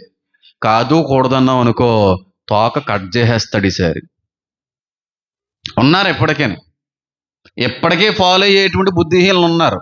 అనడం పెద్ద విషయం ఏం కాదు, మీ ముఖం ఎత్తుకోవడమే చాలా కష్టం అయిపోద్ది. ఎన్ని సంవత్సరాల నుంచి వస్తున్నారండి చర్చిలకి మీరు? మరి ఏ మొహంతో బల్లారాధనలో బల్ల పుచ్చుకుంటున్నారండి? సిగ్గుండాలి కదండి మనకి. నీ మనసాక్షి అయినా గద్దించట్లేదా అండి? నీ అంతరంగ పురుషుడైనా సరే నేను హెచ్చరించట్లేదా అండి? నువ్వు చేసేటువంటి దరిద్రగొట్టు పనులతో పాటుగా ఈ పవిత్రమైన బల్లను పుచ్చుకోవడానికి మనసు అంగీకరించట్లేదా అంటున్నాను నేను. ఇంకా ఇలాంటి ఫాలో అయ్యేటువంటి అబద్ధ క్రైస్తవులు లేరా? నేను అందుకే అంటున్నాను, ఏర్పాటులో కొందరే, పిలువబడిన వాళ్ళు చాలా మంది ఉన్నారు, కానీ సత్యం మాత్రం వెళ్ళేది నరకానికే. విశ్వాసానికి కర్త అయిన క్రీస్తు యేసు వైపు మాత్రమే నువ్వు చూడాలి తప్ప లోకం ఉంచేటువంటి విశ్వాసాల మీద నువ్వు విశ్వాసం ఉంచకూడదు. పంచాంగం చూడకుండా కార్యక్రమాలు మొదలుపెట్టిన క్రైస్తవులు ఉన్నారు. మంచి చెడు చూడకుండా పనులు మొదలుపెట్టని క్రైస్తవులు ఉన్నారు. పునాది తవ్వడంతోనే నవధాన్యాలు వేయకుండా నిర్మాణాలు మొదలుపెట్టని క్రైస్తవులు ఉన్నారు. వీళ్ళందరూ క్రైస్తవులు ఉన్నారనే మాట కంటే కూడా అపవాద సంబంధికులు ఉన్నారు. వాళ్ళందరూ కూడా క్రైస్తవ వేషం ధరించుకున్నట్టు అబద్ధికులు.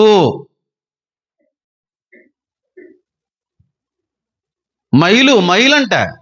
మైలు మనకుందా? అయితే యేసుక్రీస్తు ప్రభు వారి యొక్క సమాధిలోకి వెళ్తున్నారు అంటే మనం అందరికీ మైలు వచ్చేస్తుంది అనమాట. ఇజ్రాయెల్కి వెళ్ళినప్పుడు ఈస్టర్కి, గుడ్ ఫ్రైడేకి వెళ్ళి మన పూర్వీకుల యొక్క సమాధిని ముట్టుకుంటున్నాం అంటే మైలు వచ్చేస్తుంది అనమాట మన వెనకాల అందరికీ. చచ్చిపోతే మైలండి, ఎక్కడికి వెళ్ళకూడదండి, చివరికి మందిరానికి కూడా రాకూడదండి. కొంతమంది మరీ విడ్డూరం, వీళ్ళు వాక్యం భుజిస్తున్నారా లేకపోతే ఇంకేమన్నా భుజిస్తున్నారో నాకు తెలియదు, కానీ ఏమండి పాస్టర్ గారు నేను డేట్లో ఉన్నానండి, చర్చికి రాకూడదు కదండి. ఎవడు చెప్పాడు నీ మొహం తగలయ్యా? 12 సంవత్సరాల రక్తస్రావం కలిగినటువంటి స్త్రీ ఎవరి వస్త్రాన్ని ముట్టుకుందండి? రక్తస్రావం కలిగినటువంటి స్త్రీ ఎవరిని ముట్టుకుందండి? ఎవరు అంగీకరించారండి ఆ స్త్రీని? సిగ్గుండాలండి మాట్లాడడానికి. ఏంటి మెనసెస్ అయితే చర్చికి రాకూడదంట, బల్ల ముట్టుకోకూడదంట. ఎవడు చెప్పాడరా మీకు అసలు ఇలాంటి వాక్యాలు ఏని? మెనసెస్ అయితే అంటే మెనసెస్ అనేటువంటిది దేవుడు పెట్టింది కాదన్నమాట. నీకు గర్భవేదన ఉంటుంది అన్నాడు కదా, బాధపడతావు అన్నాడు కదా, ఇదంతా దేవుడు పెట్టింది కదా. అయితే అది తప్పు అన్నమాట. వేదన ఎవరు ఆచరిస్తున్నారు? లోకస్తులు, దేవుని ఎరగని వ్యక్తులు. దేవుడికి పూజ చేయరు, నైవేద్యం పెట్టరు, దీపారాధన చేయరు ఆడవాళ్ళు. నాకు తెలుసు, మా ఇంటి వాళ్ళు కూడా ఉండేవారు, నేను దగ్గర నుంచి చూశాను కాబట్టి. వాళ్ళు ఎందుకంటే ఈరోజు మేము డేట్ కాబట్టి కనీసం పూజ గదిలో కూడా వెళ్ళడానికి ఇష్టపడరు, ఆ ప్రమిదులు కూడా పట్టుకోవడానికి ఇష్టపడరు. ఎవరు? దేవుని ఎరగనటువంటి అన్యులు. మరి క్రీస్తు రక్తంలో కడగబడినటువంటి నీవు కూడా దాన్ని ఆచరిస్తున్నావంటే నిన్నేమనాలి? ఏ బ్రాండెడ్ చొప్పు ఉపయోగించాలి నీకు? డేట్ కాబట్టి మందిరంకి రాకూడదేమో, డేట్ వస్తే బల్ల తీసుకోకూడదేమో. 12 సంవత్సరాల రక్తస్రావం కలిగినటువంటి స్త్రీ ముట్టుకుంటే దేవుడు సంతోషించాడండి. నా ప్రభావం నన్ను విడిచి వెళ్ళుట నేను గమనించానన్నాడండి. ఇలాంటి మూఢనమ్మకాలు, దిక్కుమాల ఆచారాల్లో ఆచరించకండి. లోకస్తుల్లాగా బతుకుతానంటారేటమ్మా? మంచి చెడేటమ్మా? ఈ 7 రోజులు దేవుడు తయారు చేసినాయి కదా, కలుగు చేసినాయి కదా. ప్రతి దిన ప్రారంభం ముగింపులో ఆయన ఏమన్నా తెలుసా? ఈ దినము ఆయనకి మంచిగా అనిపించలేదా? అన్ని రోజులు మంచి అన్నాడా బైబిల్లో? మరి మంచి చెడు ఎవడెట్టాడండి? ఏ ధర్మాల నుంచి వచ్చినాయండి అయ్యి? ఎవరు ఆచరిస్తున్నారండి? ఏ ధర్మ సంబంధమైనటువంటి ఆ పుస్తకాల్లో రాయబడినాయండి? నీ పుస్తకం ఏంటి? నువ్వు ఆచరించే పుస్తకం ఏంటి? వాళ్ళ క్రైస్తవులు అనిపించుకోరు, వాళ్ళ జీవితంలో ఎప్పటికీ దేవుని కృపను పొందుకోలేరు, వాళ్ళ జీవితంలో మూయబడిన ద్వారాలు ఎప్పటికీ కూడా తెరవబడలేవు, దేవుడి చేతిలో ఎప్పటికీ కూడా వర్ధిల్లలేరు, వారి ప్రార్థనలు దేవుని సన్నిధికి చేరలేవు. గుర్తుపెట్టుకునే మాటనే. చేసి అన్నినేమో లోక సంబంధమైన వేషాల్లోనే ఎంత ప్రార్థన చేస్తున్నా దేవుడు జవాబు ఇవ్వట్లేదు. ఎందుకు ఇవ్వాలి జవాబు? నీ ప్రార్థన వెళ్తే జవాబు ఇస్తారు. ఎన్ని మూట కట్టుకుని ప్రార్థన చేస్తే అసలు పొరపాటును కూడా దేవుడు అంగీకరించలేదు. మంచి రోజు, చెడ్డ రోజు, అమావాస్య అండి, పౌర్ణమి అండి. అమావాస్య రోజు హాస్పిటల్కి వెళ్ళవలసి వస్తే మానేస్తారమ్మా మీరేమన్నా? పౌర్ణమి రోజున ఏదన్నా ఎమర్జెన్సీ అయితే, ఏ గుండెపోటు వస్తే పౌర్ణమి దాటేనివ్వండి, అమావాస్య గడిచిపోనివ్వండి, రేపటి వరకు ఏదో రకంగా పరిచేస్తాను బాబాయ్ అని అంటావా? అర్జెంటుగా అంబులెన్స్ ఫోన్ చేయంటావు. ఏ ప్రాణదీపు వచ్చేసింది, అప్పుడు ప్రాణ భయం వచ్చేసింది. అప్పుడు అమావాస్య ఉండదు, పౌర్ణమి ఉండదు, చెడు ఉండదు, మంచి ఉండదు. వాటిల్లో కూడా చూపించు. ఒకవేళ అమావాస్యలోనే ఏ మెచ్యూర్ అవుతే మన ఇంటి పిల్లలు బయటెడతామా, గింటెత్తాం ఇంట్లోంచి? అమావాస్యను ఒకవేళ నువ్వు పుడితే, అమావాస్యను పుడతారు కదా, వాళ్ళని ఏం చేయాలి? చంపేలా? ఎక్కడి నుంచి వచ్చినాయి, ఏం ఆచరిస్తున్నారండి? లోకం ఆచరిస్తుందంటే వాళ్ళకి తెలియక వాళ్ళు చీకటిలో బ్రతుకుతున్నారు కనుక వాళ్ళు అలా వెళ్ళనివ్వండి. మీరు వెలుగు సంబంధికులే ఉన్నారు కదా, చీకటిలో నుంచి వెలుగులోకి నడిపించబడ్డారు కదా. నేను వెలుగై ఉన్నాను అన్నటువంటి దేవుడి మీద విశ్వాసం ఉంచకుండా ఈ మూఢనమ్మకాలు, ఈ మంచు చెల్లేటండి. తీసుకోండి 2026 సంవత్సరంలో ప్రభువా, ఇప్పటి వరకు మూఢనమ్మకాల మీద మేము దృష్టి ఉంచాం, మంచి చెడుల మీద దృష్టి ఉంచాం, సిద్ధాంతాల మీద, ఆ పంచాంగాల మీద, రాశి ఫలాల మీద ఈ రోజు వరకు మేము నమ్మకం ఉంచేమో తండ్రి. ఎక్కడి నుంచి ఈ సంవత్సరం మొదలుకునైనా నీ నామమందు మాత్రమే విశ్వాసం ఉంచుతాం. తీసుకో ఒక మంచి తీర్మానాన్ని. పొరపాటును కూడా ఆ పుస్తకాల వైపు వెళ్ళం మేము. పొరపాటును కూడా నక్షత్ర బలాలు చూడం మేము. రాసుల వైపు వెళ్ళం మేము. తీసుకో దమ్ముంటే ఈ సంవత్సరంలో. నాకంటే చేశారు ఏటమ్మా మీరు? నాకంటే చేశారా? 4 రకాలైన పంచాంగాల్ని అవలంబించే వ్యక్తిని నేను. 4 రకాలైన పంచాంగాల్ని, న్యూమరాలజీ, హారోస్కోప్ అన్నిటినీ కూడా ఫాలో అయ్యే వ్యక్తిని నేను. కొంచెం తేడా అనిపించినా సరే పొరపాటును కూడా ఏది కూడా మొదలు పెట్టేటువంటి స్థితిలో ఉండేవాడిని కాదు నేను. అన్ని వదులుకున్నాను. ఇవా నన్ను బాగు చేసేవి, ఇవా నన్ను నా జీవితాన్ని మార్చేవని చెప్పి ఎప్పుడైతే తెంపి బయటికి ఇసిరిపాడేశానో అప్పుడు వచ్చి ఆవరించాడు పరిశుద్ధాత్ముడు. అప్పుడు ఆయన పనిచేయడం మొదలుపెట్టాడు. ఇవన్నీ మన జీవితంలో మన ఒంటి మీద ఉన్నంతకాలం పరిశుద్ధాత్ముడు బయటే ఉంటాడు, గుర్తుపెట్టుకోండి. ఆయన నిన్ను దర్శించలేడు, ఆయన నిన్ను కౌగులించుకోలేడు, ఆయన నిన్నేమీ కూడా చేయలేడు, నీతో సంధించలేడు ఆయన. ఇవన్నీ తీసినప్పుడే ఆయన నీ హృదయంలోకి రాగలుగుతాడు. బాగా గుర్తుపెట్టుకోండి. ఈ చెత్తంతా నీళ్ళు పెట్టుకుని నా హృదయంలోకి రా ప్రభు అంటే వచ్చే దేవుడు కదా ఆయన. ఆయన కూడా రోషం కలిగిన వాడు ఆయన. ఈ దిక్కుమాలిన ఆచారాలు, వ్యవహారాలు, మూఢనమ్మకాలు వీటన్నిటినీ 2026 సంవత్సరం నుండి యేసు నామములు ఈ సంఘం విడిచిపెట్టును గాక. ఆమేనండి. మానేసామండి అన్న వాళ్ళు చేతులు ఎత్తండి, లేదంటే చెప్పించేస్తాను, గుర్తుపెట్టుకోండి. మానేసాం 2000 నవ్వకండి, బల్లవడం మానేస్తాను నన్ను రెచ్చగొట్టారంటేని. నాతో గేమ్స్ ఆడకండి. నవ్వితే నవ్వినంత చెప్పే, రెచ్చగొట్టద్దు.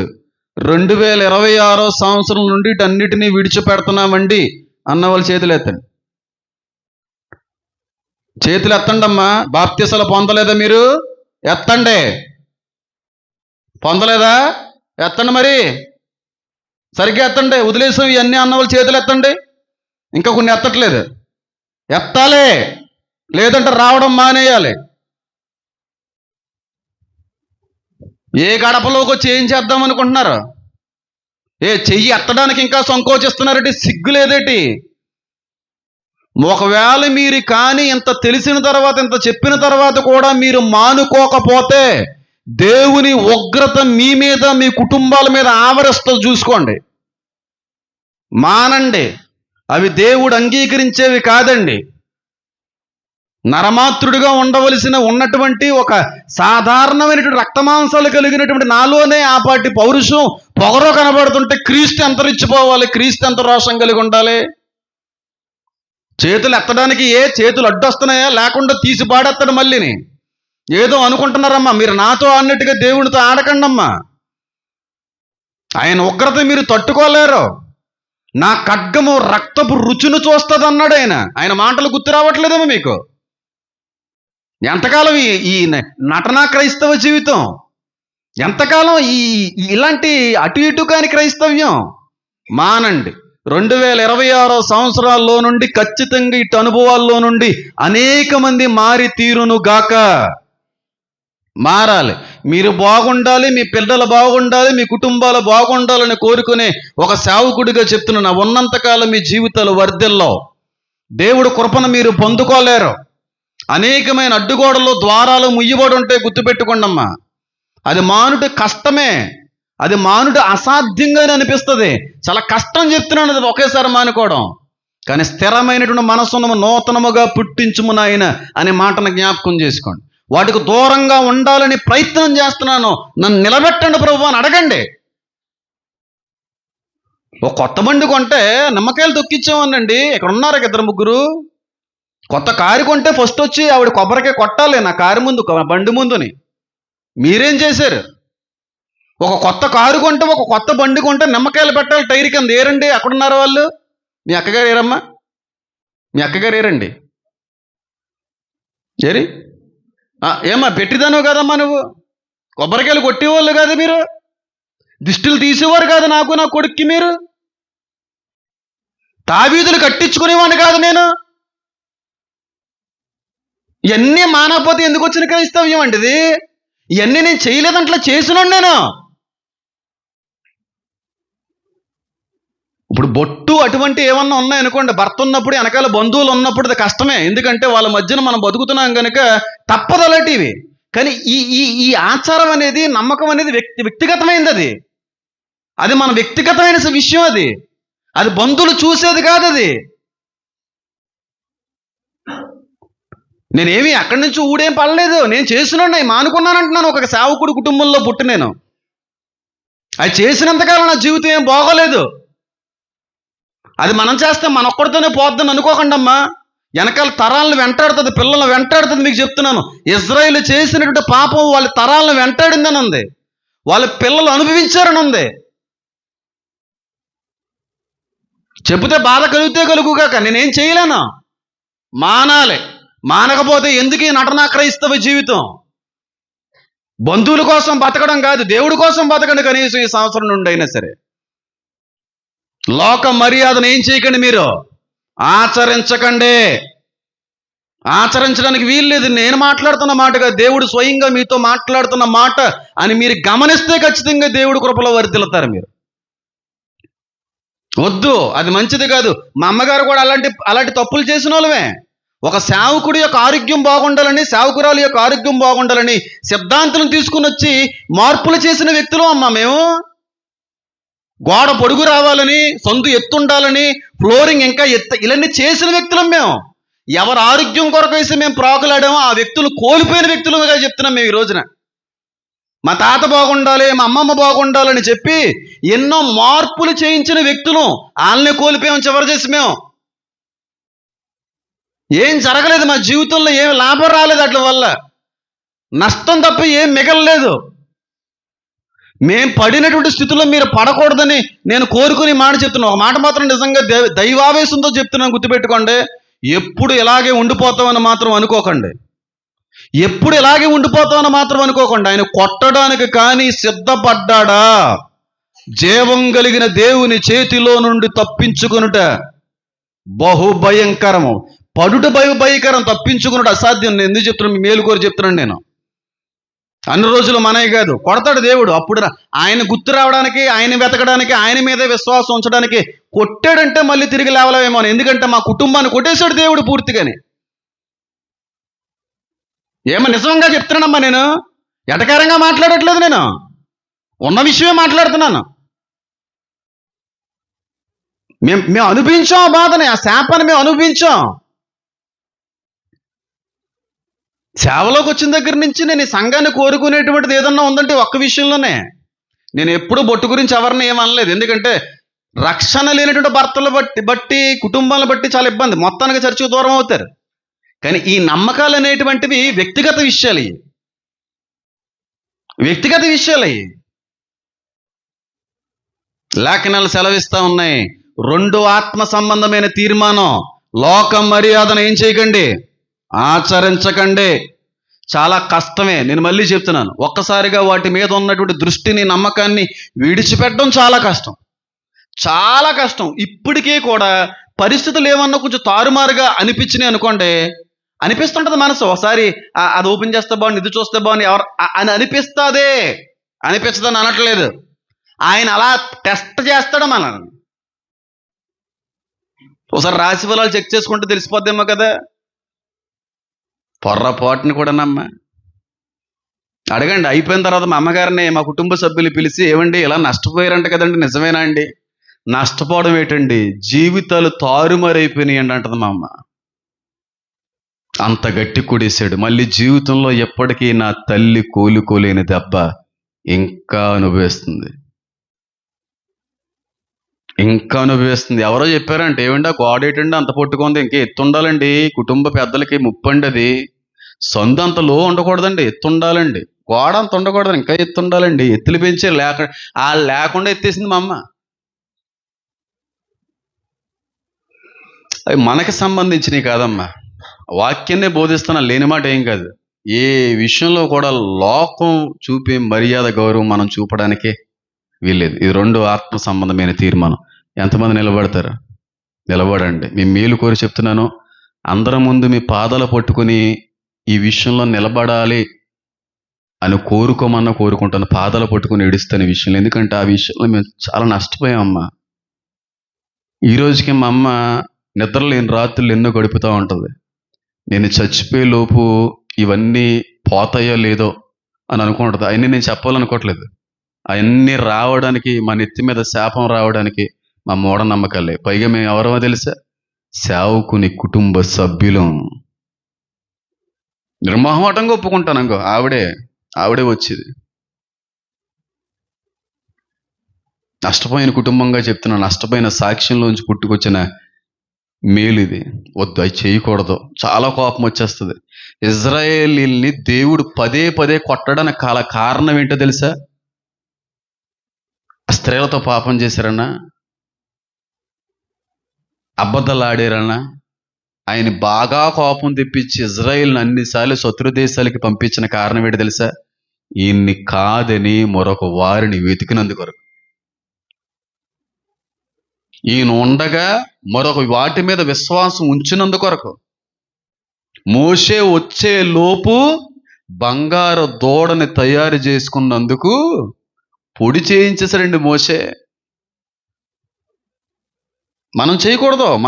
మళ్ళీ చెప్తున్నాను, మీ అందరినీ కాలు పట్టుకుని బతిమాలమంటే బతిమాలడానికి సిద్ధంగా ఉన్నాను. మీ మేలు కోరి చెప్పే ఒక కొడుకుగా, ఒక సేవకుడికి మిమ్మల్ని బ్రతిమాలుతున్నాను. మానుకోండి.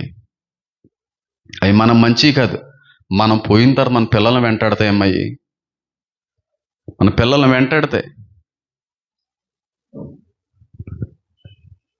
చాలా ఇబ్బందులు పడిపోతారమ్మా. మనం పోయి బాగానే ఉంటాం.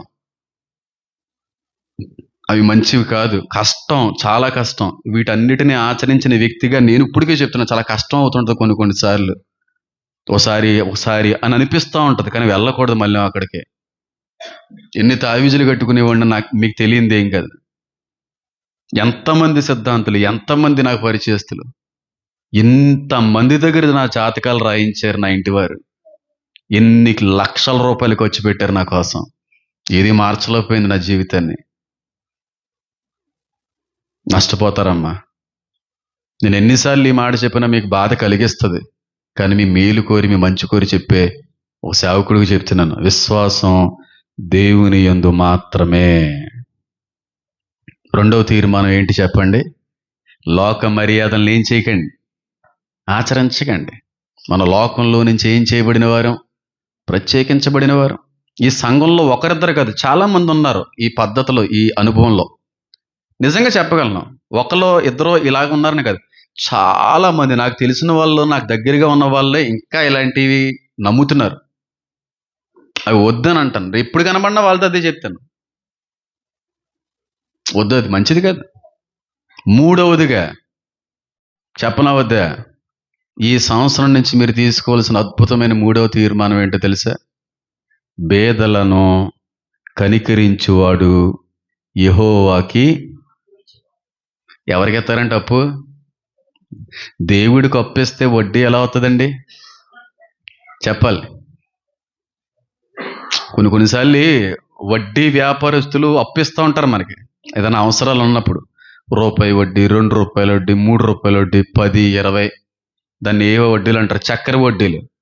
100, 200 వడ్డీలకు కూడా తీసుకునే వాళ్ళు, 1000 వడ్డీలకు కూడా తిప్పేవాళ్ళు హైదరాబాద్లో చాలా మంది ఉన్నారు, నాకు తెలిసిన వాళ్ళు. ఇచ్చిన దానికంటే వడ్డీయే రెట్టింపు వస్తుంది, అవునా కదా? ఒకవేళ దేవుడికి అప్పిస్తే ఆయన ఇచ్చే వడ్డీ ఎలా ఉంటుంది అంటారు? చిన్నగా ఉంటుందా, మొత్తం పెద్దగా ఉంటుందా? దేవుడికి ఒక మనిషి అప్పు ఇవ్వగలడా? కానీ ఇవ్వగలడని వాక్యం సెలవిస్తుంది. పేదలకి నువ్వు ఇస్తే అది దేవుడికి ఇచ్చినట్టే, అప్పు రూపంలో. తిరిగిచ్చే వడ్డీ వేరే రేంజ్లో ఉంటుంది. నా సంఘానికి వచ్చేటువంటి వ్యక్తుల్ని ఉద్దేశించి, నా ఫాలోవర్స్ని కూడా ఉద్దేశించి చెప్తున్నాను. మీరు దేవుని సేవకి, సేవకులకి మంచి మంచి కానుకలు ఇస్తారు. ఆ కానుకలతో పాటుగా పేదల కొరకు కూడా కొంత ఖర్చు పెట్టడం అనేది ఈ సంవత్సరం నుండి నేర్చుకోండి. అది చాలా కష్టం, మనసు అంగీకరించదు. ఎందుకు అంత ఇవ్వాలి అని అనిపిస్తూ ఉంటుంది. రూపాయి 2 రూపాయలు ఇచ్చే రోజులు పోయినాయి. రూపాయి 2 రూపాయలకి ఏమీ రావట్లేదు. తీసుకునే వాళ్ళు కూడా ఆ రూపాయి 2 రూపాయలు ఇచ్చావనుకో, 10 రూపాయలు 20 రూపాయలు కాసు ఇచ్చి నువ్వు ఉంచుకో, ఏమైనా డ్రింక్ తాగేసి వెళ్ళిపోతున్నారు అడుక్కునే వాళ్ళు. చిల్లర లేదు బాబు అంటే అడుక్కునేవాడు ఏమంటాడు తెలుసా? చిల్లర నేను ఇస్తాను సార్, ఎంత కావాలి మీకు? రూపాయి 2 రూపాయలు ఇచ్చి రోజులు పోయినాయి నా చిన్న కాలంలో. అయ్యి కనీసం తక్కువలో ఒక 5 రూపాయలైనా, ఒక 10 రూపాయలైనా ఇవ్వగలిగే స్థితిలో మనం ఉండాలి. ఎలా చేయాలో చెప్తాను చూడండి. దేవుడి కానుకని నమ్మకంగా తెచ్చేవాళ్ళు ఎంతమంది ఉన్నారు? మీరు చేతులు ఎత్తారు, నాకు తెలిసి ఎంత నమ్మకస్తులు ఉన్నారు ఇక్కడ. ఎందుకంటారా? ఈ ఆరాధనకు ముందే ఒక 2-3 ఫ్యామిలీస్ ఈ దేవుని కొరకు ఉపయోగించండి ఈ సంవత్సరంలో అని చెప్పి ప్రత్యేకంగా ఇవ్వడం జరిగింది. నేను వాళ్ళకి చెప్పలేదు, నేను వాళ్ళకి ఈ విషయాన్ని కూడా తెలియజేయలేదు. దేవుడికి ఇచ్చట్లో వాళ్ళు ఎప్పుడు కూడా ప్రధానులే, మొదటి వారే. దేవుడికి మనం ఇవ్వడంలో కొంతమంది విసుక్కుంటే ఇస్తారో, కొంతమంది నలుగుతూ ఇస్తారో, కొంతమంది ఆలోచిస్తూ ఇస్తారో, కొంతమంది ఇచ్చి బాధపడతా ఉంటారో, కొంతమంది ఆనందంతో ఇచ్చేవాళ్ళు ఉంటారు, కొంతమంది అనుకోకుండా ఇచ్చేవాళ్ళు ఉంటారు, కొంతమంది ఏ విధమైన ఆలోచన లేకుండా నిస్వార్థంగా ఇచ్చేవాళ్ళు ఉంటారు. చాలా అద్భుతమైన ప్రతిఫలాలు పొందుతారు. దేవుడికి ఇచ్చిన, దేవుని యొక్క పరిచర్యకు సహకరించిన అది చాలా దీవెన. ఎందుకంటే మీరు ధనాన్ని ఎక్కడ సమకూర్చుకోండో తెలుసా? పరలోకంలో మనం ఆస్తి సంపాదించాలంటే లేని వారికి మనం ఇవ్వాలి. లేని వారికి వస్త్రదానం చేస్తే నాకు చేసినట్టు అన్నాడైన. లేని వారికి ఆకలి తీరిస్తే నా ఆకలి తీరినట్టు అన్నాడైన. ఈ సంవత్సరం నుండి దేవునికి ఇస్తున్నారు కాదనట్లేదు. మీరు బయటికి వెళ్ళినప్పుడు, ఏదన్నా ఖర్చులు ఉన్నప్పుడు ఎంతో కొంత చిల్లర మిగులుతుంటుందా, మిగలదా? రూపాయి, 2 రూపాయలు, 5 రూపాయలు, 10 రూపాయలు చిల్లర పైసలు మీరు 100 ఇవ్వమని నేనేం అనట్లేదు. మీరు ఆ స్థితికి వెళ్ళి ఇవ్వగలిగే స్థితిలో మీరు ఉండాలంటే ఫస్ట్ ఇక్కడి నుంచే స్టార్ట్ అవ్వాలి.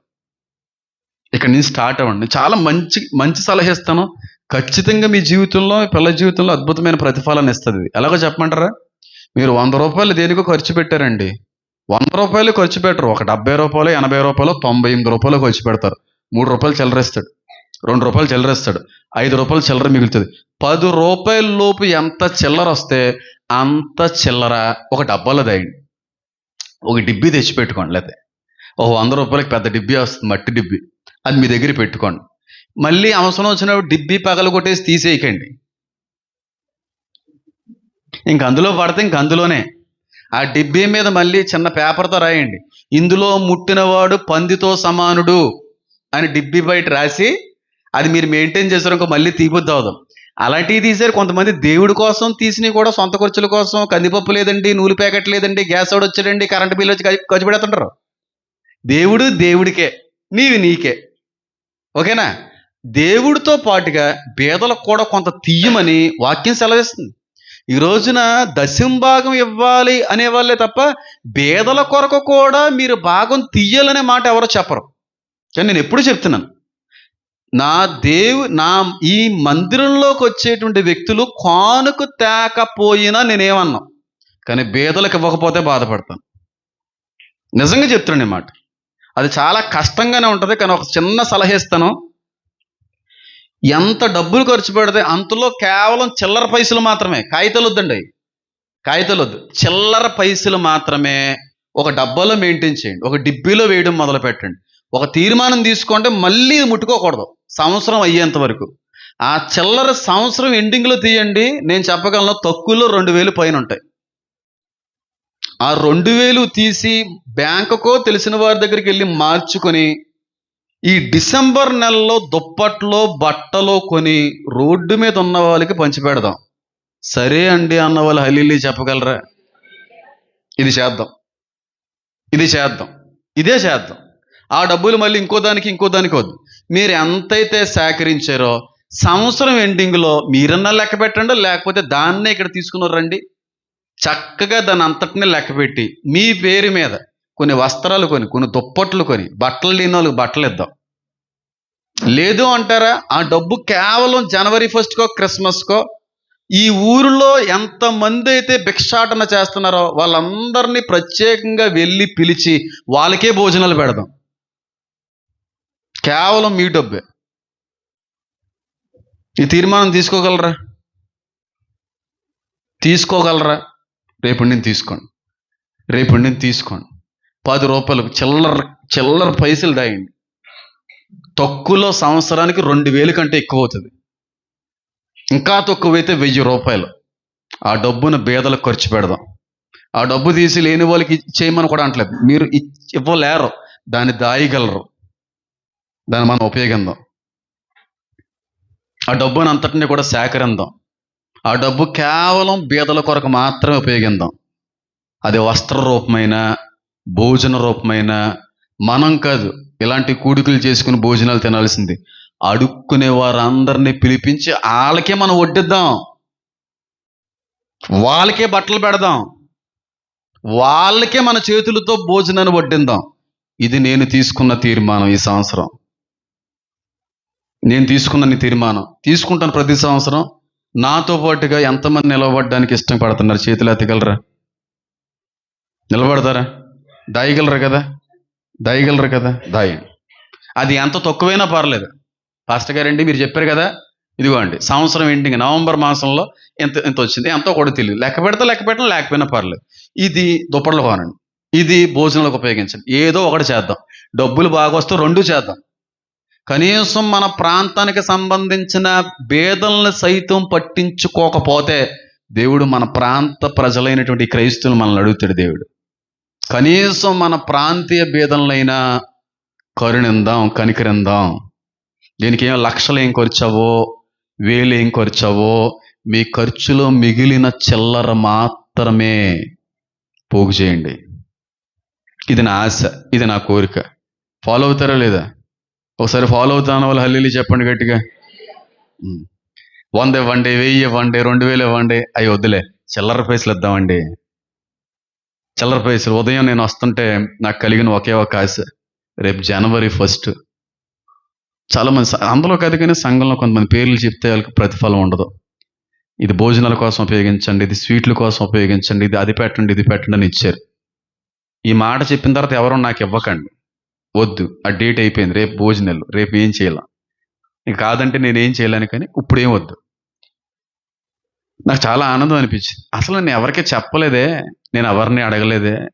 దేవుని యొక్క ప్రేరణని గౌరవించే సంఘంగా వర్ధిల్లుతుంది. ఎందుకంటే నాకు ఏం కావాలి అని అనిపించి సంతోషించాను. కారులో వచ్చేస్తుంటే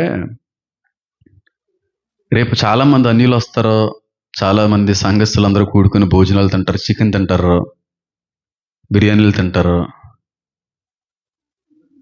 వాళ్ళకి వడ్డిస్తే, వాళ్ళకి వండి పెడితే ఎప్పుడు తినేదే, ఎప్పుడు పెట్టేదే.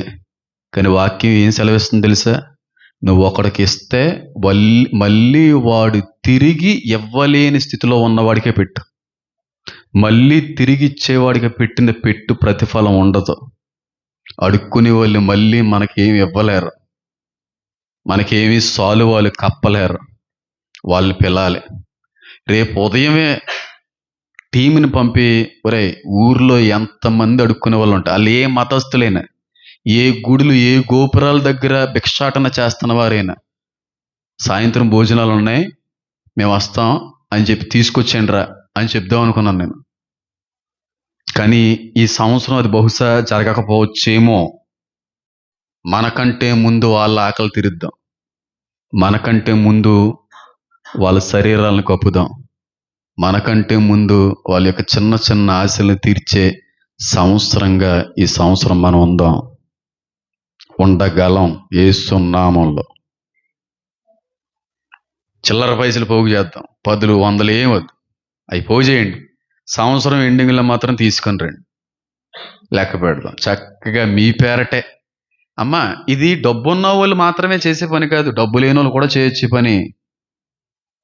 రోజుకు ₹1 తీయడం పెద్ద కష్టం ఏం కాదు, తీయండి.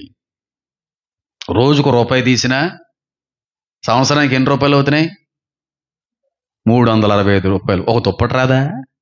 ఒక్క దుప్పటే. ఒక బేదోడు శరీరానికి అప్పలేదా ఒక దుప్పటే? తీయండి. బేదలైనా ₹1 తీయండి. ఒక డబ్బాని ప్రత్యేకంగా పెట్టేయండి. ఆ డబ్బా మీద అలాంటి శాపనార్థాలు వదిలే, పంది కుక్క ఏమొద్దు, కానీ దేవుడి సిలువో లేదా దేవుని పేరు రాసుకుని దేవుడి ప్రతిష్ఠించేయండి. సంవత్సరం ఎండింగ్కి దాన్ని మనం అందరం తీసుకుని వచ్చి లెక్క పెడదాం. ఖచ్చితంగా 2026 సంవత్సరం ఎండింగ్లో ఈ ప్రాంతంలో కనబడినటువంటి ప్రతి పేదవాడిని తీసుకుని వచ్చి మన చేతులతోనే మనం వడ్డించాలి, మన చేతులతోనే వాళ్ళకి వస్త్రాలు ఇవ్వాలి. ఇది జరిగి యేసు నామములో తీరునుగాక. ఆమేన్. కాబట్టి 3వ తీర్మానంలో కూడా మనం అందరం నిలబడదాం వద్దా? సార్ చెప్పండి. నిలబడాలి. ఎప్పటి వరకు ఆ విధంగా మనం ముందుకు వెళ్ళలేకపోయామేమో, ఇక నుంచైనా ఉందాం, ఇక నుంచైనా నిలబడదాం. అందరితో కలిపి వాళ్ళకి భోజనాలు పెడితే మనం అందరికీ నచ్చవచ్చు, కానీ కొంతమందికి నచ్చదు.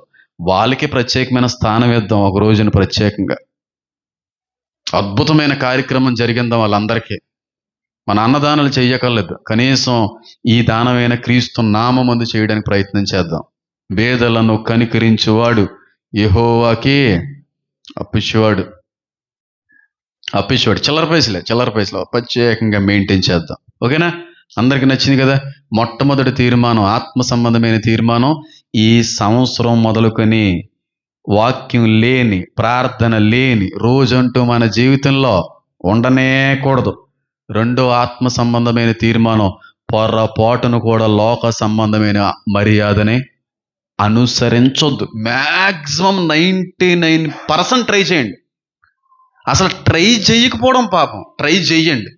మ్యాక్సిమం చాలా విషయాలకు అలాంటి వాటికి దూరంగా ఉండండి.